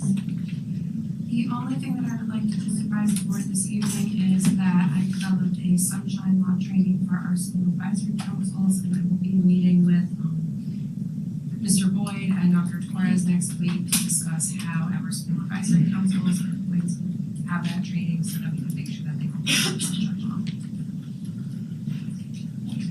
Ms. Castillo, you're recognized. Thank you. I had a school advisory counselor parents ask me about that specific training. Will you be going to the training as the attorney to train them, or will you relegate that training to someone else? That training is going to be relegated to Dr. Torres and John Boyd. It's not my place to be training the public, so I am providing them the information, and at that point, they are going to speak to the school advisory councils. I believe that's how it's going to go. It hasn't been fully decided if they're actually gonna do it or they're gonna have people do it. But any questions that they do get that they're not equipped to answer, they can bring back to me and I can discuss them with them. Thank you. Thank you. Mr. Arguello, you're recognized. I just want to point out again that you just had another conversation off the record with the attorney, and that's completely and totally inappropriate. My conversation was when I stated that we were giving 3 minutes of time because we didn't have a policy from one constituent to another you understand that that's not supposed to be private, a conversation between you and him. Thank you, Mr. Arguello. We are on It would be great if you would follow our new policies that you business expect everyone else to follow. 15.02. You are recognized for policy proposal 3.01, Mr. Arguello. 15.01. 15.02, you said you called. Okay, yep, 15.02, okay. So this is the issue that everyone is here for. I'm gonna state this, which is very clear for a community. It needs to be said, and it needs to be said clearly and truthfully. There's two groups here. One of the groups does not care about our kids at all. They're not here to protect our kids. They're not here to protect our community. They're not here to serve. They are here to implement their ideology upon our school district. And then there's a group here that is interested in the furtherance or betterment of our community and to protect our kids, to protect our families, to protect our schools. And that's the split here. There's not another split. There's not a freedom split, because here's the thing. Number one, the moment that you lie about what this policy or program are is the moment that you lose all credibility, and it's very clear that you're not here to help or promote or bring good. You're here to do the exact opposite. And a lot of the groups here are doing nothing but scaring people with falsehoods and lies. It's totally inappropriate. I expect that from my neighbors on the dais, but I don't expect that from people in the community to come up here, put their name on the record, and just lie about what the programs are. Number two, our record. The school district of Osceola has a horrendous record of protecting the emotional needs of our students. Horrendous record. You just saw a parent come up here earlier and talk about their child being restrained in a manner which appears or sounds initially to be against our policy. Well, that's pretty common in Osceola County. And I guarantee you that the social, emotional outcomes of those things for that student are not positive. That's a fact. Those records you can see. But this school district and school districts across the state and country are one of the few organizations that can completely and totally fail in their mission, constitutional obligations, and then receive from the people that were failing another $2.2 billion in tax money to continue to fail. That's a fact that's actually going on. Just look at our proficiency. We come here, we slap each other on the back. Great job. For the first 3 years prior to the superintendent, everybody got an award. Every year we got participation trophies for doing everything but educating our kids. Look at our kids' performances. It's not good. Now, look at their health, their emotional health. It's not positive. We're not providing them with an environment in which they can produce academically. That's a fact, or it would be happening. But we're failing in that. And you guys are complaining about bringing in a potential program which may help students actually achieve academically and be healthier as an outcome. That's what you're fighting against. It doesn't make any sense. This is a purely volunteer process. And we can lie about the program, or we can be honest about what the program is. No student is going to be force-fed any thought of religion or anything else. It's purely voluntary, and it's not going to cost a dime to the taxpayer. Thank you, Mr. Arguello. Mr. Ramsey, you're recognized. I'd like just to say, like I did last week, I 100% agree with the chaplain program, but I do understand there's a lot of concerns up here. So I would like to ask staff if they could send a survey to the school administrators and teachers of how we can apply this in our policy when we rewrite it and be brought before us for the next policy meeting. Thank you. Mr. Arguello, you're recognized. Wow. I mean, if that's the way that you fight for the community, I hate to see the way that you fight for your family in need. The adherents to the radical leftism are the other side, by the way, and I wanted to make sure that that's clear. These are ideologies that are fighting against this program. Number two, if there was a student who came up here asking for, hey, I want to be chemically castrated because I'm a transgender ideologist, the school board members on this dais would pay for the Uber to send that student to go to the clinic. But here, in this situation, a student comes and they ask for spiritual guidance because they need something that is different than what we're offering, and they want to cut it down or provide some lukewarm voting because they're running for office. It's ridiculous. It's ridiculous. We can gaslight and obfuscate and confuse and deceive, but all those things are very clear to the people who love their children, and that's not what's being protected here today, as you can see. I speculate that there's far more abuse of sexual natures, of anything else going on in our schools than there are in any religious facility in Osceola County. You don't believe that? It's easy. Look up the news, just type in sexual abuse, and I'm sure that the top 3 is gonna be all school related. All school related. What is the problem here with the environment that we're offering our students in? Why aren't your kids doing it? We have parents working 3, 4 jobs just to survive, and they're not understanding the actual amount of pressure, societal pressure on these kids. And this is just a way for them to talk to somebody in a positive manner. That's all this is, and it's optional. It's not something that's gonna happen routinely. It's not something that's gonna be forced upon any student. The parent knows about it. We had a student come up here a couple years ago, their parents, because the school district, working backwards from the final outcome there, the school district called CDF on that parent because the parent was demanding their student records, because the school, through a guidance counselor, was helping some student be confused about their identity. And we called DCF on that parent because they were trying to protect their kids. That's not protecting. That's not protecting. That's not providing the guidance, the counseling that a student needs. We can be honest, or we can be crazily and mentally ill. You can choose that. You can choose that. But those things don't bother me and they don't scare me, and I'm not going to be intimidated by a bunch of crowds of people who don't care anything about our kids. Because I'm actually a man that will fight for his family and fight for his community, and I don't care what all these crazy people say. I know that the kids are hurting. All you got to do is walk in our school campus 5 minutes and you'll see that students are hurting spiritually. They're hurting emotionally, and we're not doing anything about that. All we're doing is worried about getting a kid to graduate on a piece of paper. And if you think that that's servicing you, the people who are happy for this program to go down, the people that are happy about that environment and continue giving themselves participation trophies, are the exact people that benefit. Because as long as you're absolutely in a sense, in an environment, in a sense of confusion, then they benefit. You're recognized. Thank you, Madam Chair. Mr. Ramsey, just had a clarification of the request that you made. And first of all, thank you for being thoughtful and recognizing that there are some board members that still have questions, even though you already have a clear idea of where you'd like to go. Was your request for a survey to survey the teachers and administrators as to whether or not they would want to have this program implemented, or as to how it would be implemented, just for clarification? How it will be implemented and any help from them of what their ideas are, how it would make it work better. Thank you.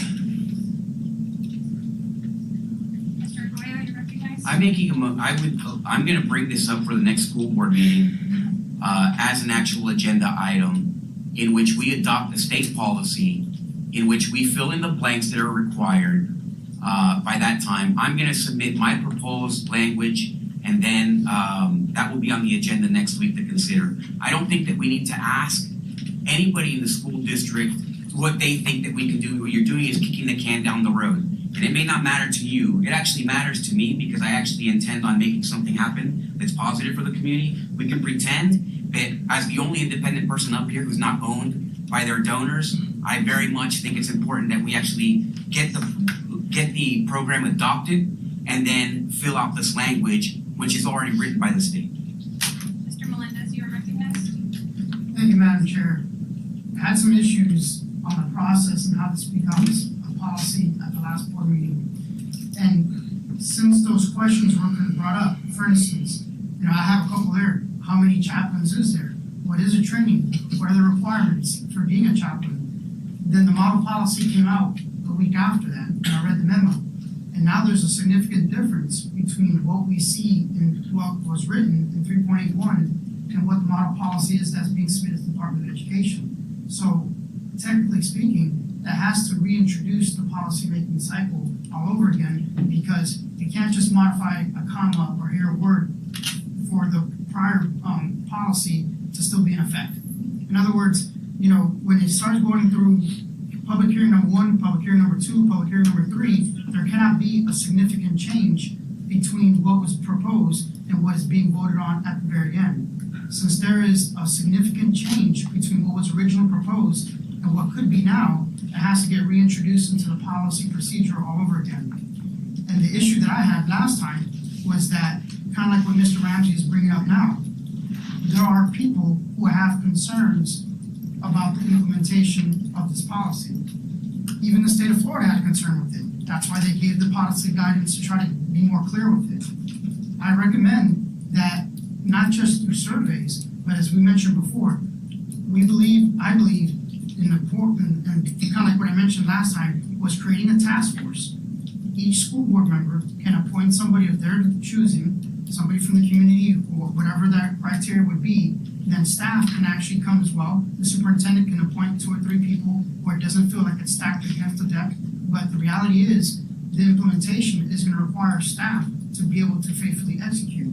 So to not have staff in that committee meeting is not being true to the policy being implemented in the schools. Is it after school? Is it before school? Is it during lunch? Do you pull a student out of class? I mean, there's a lot of logistics behind it. And a lot of folks like to play politics, but the reality is there's an implementation factor that is lacking. And so I really believe that we just don't survey folks and get results back, because surveys can be biased and can be manipulated. This needs to be a public forum where there's an actual task force created for the specific purpose of merging the two together. That is the desire of the legislature, but also the desire of the local community on what they want. Because if they don't want it, then we have to follow the will of the people. Or if they want it, but they want it in an amended form, then we should respect that. Because I do believe in community input. The community had no real input into creating or crafting this legislation or this policy. So this is an opportunity for them to do that. And so I would be in favor, I don't know if there was a formal motion, but if there is an appetite for this policy to go through to fruition, that it get reintroduced in the policymaking cycle with a task force created with each individual board member appointing somebody to that task force. Thank you, Mr. Melendez. I don't have a light, so I'm gonna take a point of privilege since I have not spoke on this matter yet. I do appreciate the various concerns and support or opposal of this item tonight. Obviously, we have a robust community looking to give their input on this. I appreciate Ms. Fontenot giving the example implementation plan, which is something I think is lacking in what we are trying to do here. This did not go through the complete rulemaking cycle. This was only added to rulemaking at the last board meeting. So it was not workshopped by us as other items that were in rulemaking had been done. So I do think that there is more discussion needed. As Mr. Melendez just stated, we didn't have a time to talk through this and figure out what we wanted to do as far as the district goes in implementing this policy. I have my own ideas on how I think we can implement this, so what I would like to do is workshop this and do this through rulemaking, as we should, through the entire process. So that is my statement on this. Mr. Arguello, you are recognized. How many policies have we actually done what you're proposing on?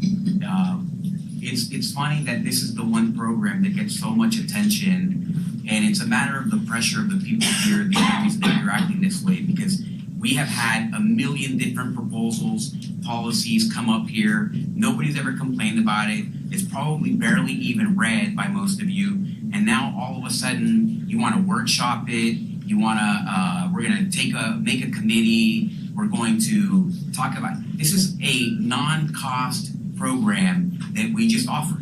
And since when do we not allow our administrators or the superintendent the flexibility to create the rules on a program? Under normal circumstances, we would turn it over to the superintendent and say, superintendent, okay, find out what's best for the school district. Find out what's convenient. Find out what the administrators want. You do your due diligence, you execute the program. We're providing you the board level guidance to enact the program, to execute the program. But now we're like, oh, no. The superintendent can't do this. Now we are gonna take the process or the responsibility, and we're gonna go and we're gonna meet with people. We're gonna create a committee. We're gonna do all this stuff. It's basically all of you being afraid to make a decision here before your community. That's all it is. It's just cowardice. It's easy. The school district executes all aspects. Our job is as a school board to decide as a matter of policy whether or not we tell the superintendent to execute the program. We've had how many rule cycles come before us where you guys never had a single ounce of input in any of the policies? How many of you have even read the policies? I mean, it happens every single meeting. It's just a farce, and I'm sorry that I'm inclined not to let you get away with it. To pretend like you're doing this for any other reason than ideology, which is the only reason. It's the ideology, it's purely ideology. And because you guys all, if you go check your financial donors, are bought by the same people, they're telling you, this is what you're gonna do, this is what you're gonna say, this is what you're gonna do. Otherwise, you would be able to just man up and say, I'm gonna do this or I'm gonna do that. Just be honest. Just fight for something that you believe in if there's anything that you believe in. You don't wanna do the program, I get it. Your ideology prevents for you from supporting it. Or you do, and then fight for it like a man or an adult.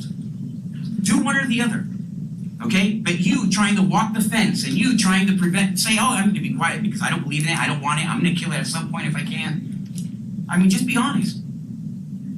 Just be honest and do it. So vote your conscience, do what you believe you should do. I will motion to implement this program. And I will leave it to the superintendent on how best to implement the program, just like everything else. Thank you, Mr. Arroyo. That's the motion. I have a motion on the floor, do I have a second? Second. I have a second by Mr. Ramsey. All those in favor? Aye. All those opposed? Aye. Motion dies. Ms. Castillo, you're recognized. I withdraw my comment. Thank you. With that, we are on to 15.03. Mr. Arguello, you're recognized. Protocol for media and school board members. So recently, I had a reporter complain to me that the chairwoman of this Osceola County School Board was telling the media that there is a protocol in which they had to reach out to you before they reached out to a elected official to be interviewed. I think that is, number one, not part of our policy. Number two, it's absolutely ridiculous. Number three, it shows a way overreach of your control. At the end of the day, we need to make clear what our policy is and is not.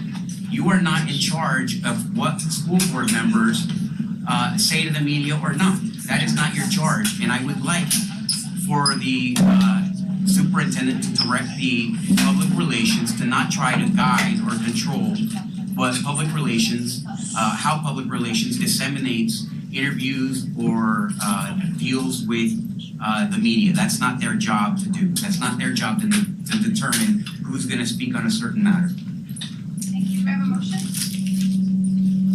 I'd like to hear the superintendent's views on the issue.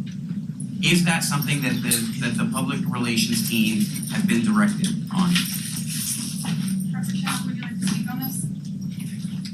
I'm not exactly sure if so has it been directed to? Is there some kind of policy or is there some kind of directive to the public relations team that the media is supposed to reach out to Heather Cahoon instead of any other school board member they choose to interview? The media can reach out to whoever they choose, there is no policy. Yes, I understand that, but is there a directive from the school district to the public relations team stating that they should direct interviews in a certain manner or fashion? I'm not aware of that directive. Okay, so then there's not then, I would imagine. You would be the one to make that directive, correct? Unless my predecessor made that directive. I have not made that directive myself. No, to answer your question. Thank you. Mr. Melendez, you're recognized. Yeah, and I wanna mention too, I've never heard of this directive, and I've always been accessible to the media for different interviews, and they've interviewed me multiple times. So I don't know where this is coming from, so just being on the record that I've spoken to the media multiple times and never felt compelled to ask anything to the chair. I don't have a light, so I will take a pronoun privilege. I have never interfered with any board member on this dais having any communication with the media. At the last board meeting we were here, you and Ms. Castillo were making comments to the media at that time. I think I told Ms. Castillo, oh, go do what you gotta do, and she told me she was doing it. I've never once said that a person from the media cannot talk to anyone on this dais. Thank you. Mr. Arguello, you're recognized. Yeah, I've spoken to some reporters who said to me that you specifically told them that the protocol is for them to reach out to you specifically to get approval to do those types of things. Not that it matters for me, I'm heading into my last meeting, but the fact is that would be a tremendous overreach of any authority that you have, and that's not the way that the media is supposed to operate or interact with any of the school board members. Obviously, there's many different views. Each school board member represents the community, and when they do represent the community, it's not supposed to be through interference or control of a school board chair. So I'm just saying that that's what the media brought to my attention. Maybe we should have a policy so that the PR team understands that they can reach out to anyone, to any school board member at least, who they choose. Thank you. Do you have a motion? I'll write one and I'll put it on the next agenda. Thank you. With that, this meeting is adjourned. Oh, sorry. Actually, You adjourned it? thank you. Finance committee tomorrow, sorry, once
Good afternoon, everybody. Man, this is going to take some getting used to. Got this new tripod, and it's taller than I am. It's got the camera way above my head, so it's going to take me a couple episodes, I think, to get used to using something so high up, so bear with me. Very nice tripod, though. Got it yesterday afternoon, right after I got home from work. So, I'm really thrilled with this new tripod. Let's hope it lasts more than half a year.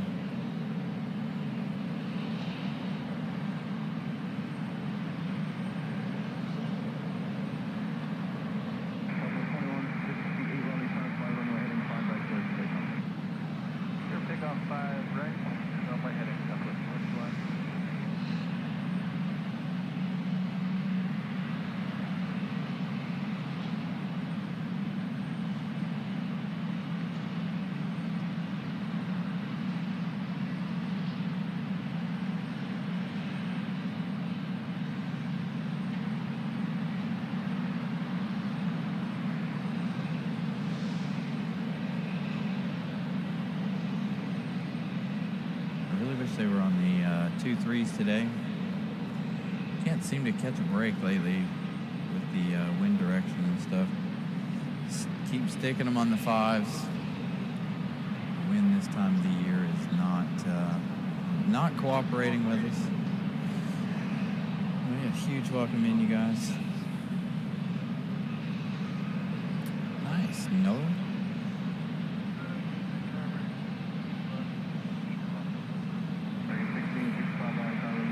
So I don't even know what traffic is. I just wanted to get out here and use our new tripod today. Try it, see how it works. Seems like it's working well. Although we are only one plane in. Again, today could be absolutely the slowest, worst day ever. But the other reason we switched to Saturday is so we can have all of our international flights. Being that we do not have Air France on Sunday anymore, sadly.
So there's a really funny story about the tripod, by the way.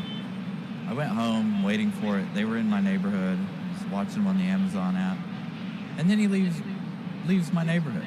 I ended up taking about an hour and 20-minute long lunch yesterday, waiting for it. And then he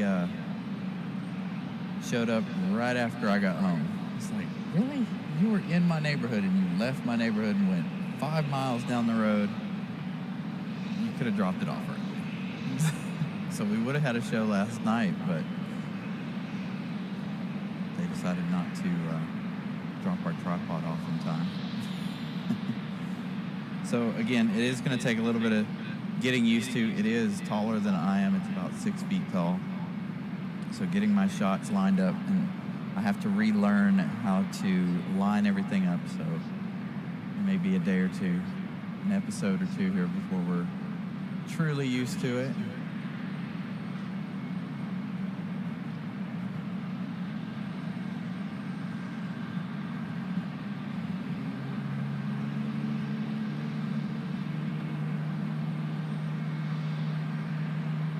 So I'm right here, I'm on the parking garage today.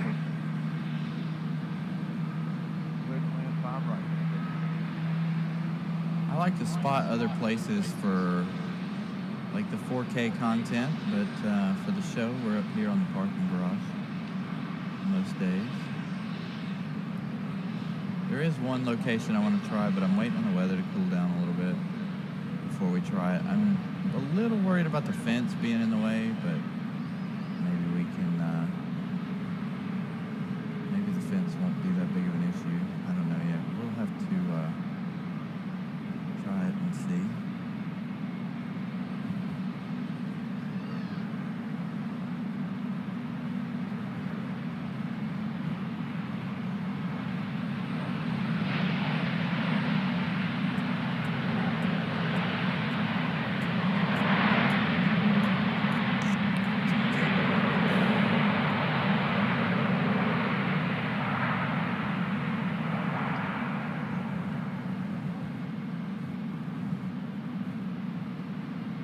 I can't ever get my shots correct when they're on the 5s anyway. But if they were on the 2-3s today, it would be really, really nice. The wind's not supposed to change today or tomorrow, sadly, so I have no idea. This will be up here again tomorrow. It's just hard to find a a good location in the parking garage when they're on the 5s. As it is, I am very, very exposed. Everybody down at the front of the terminal can see me, so chances are security will be up here a little later on being like, what are you doing, blah, blah, blah, blah. It's a normal occurrence when we're highly exposed. Just doing their job, doing a wellness check on us, of course.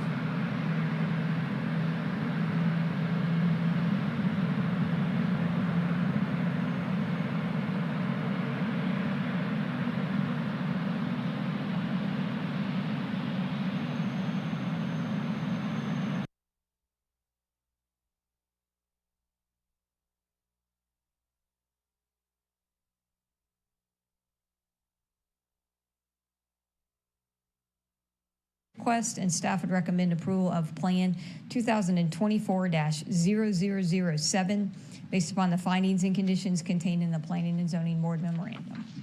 Thank you, Ms.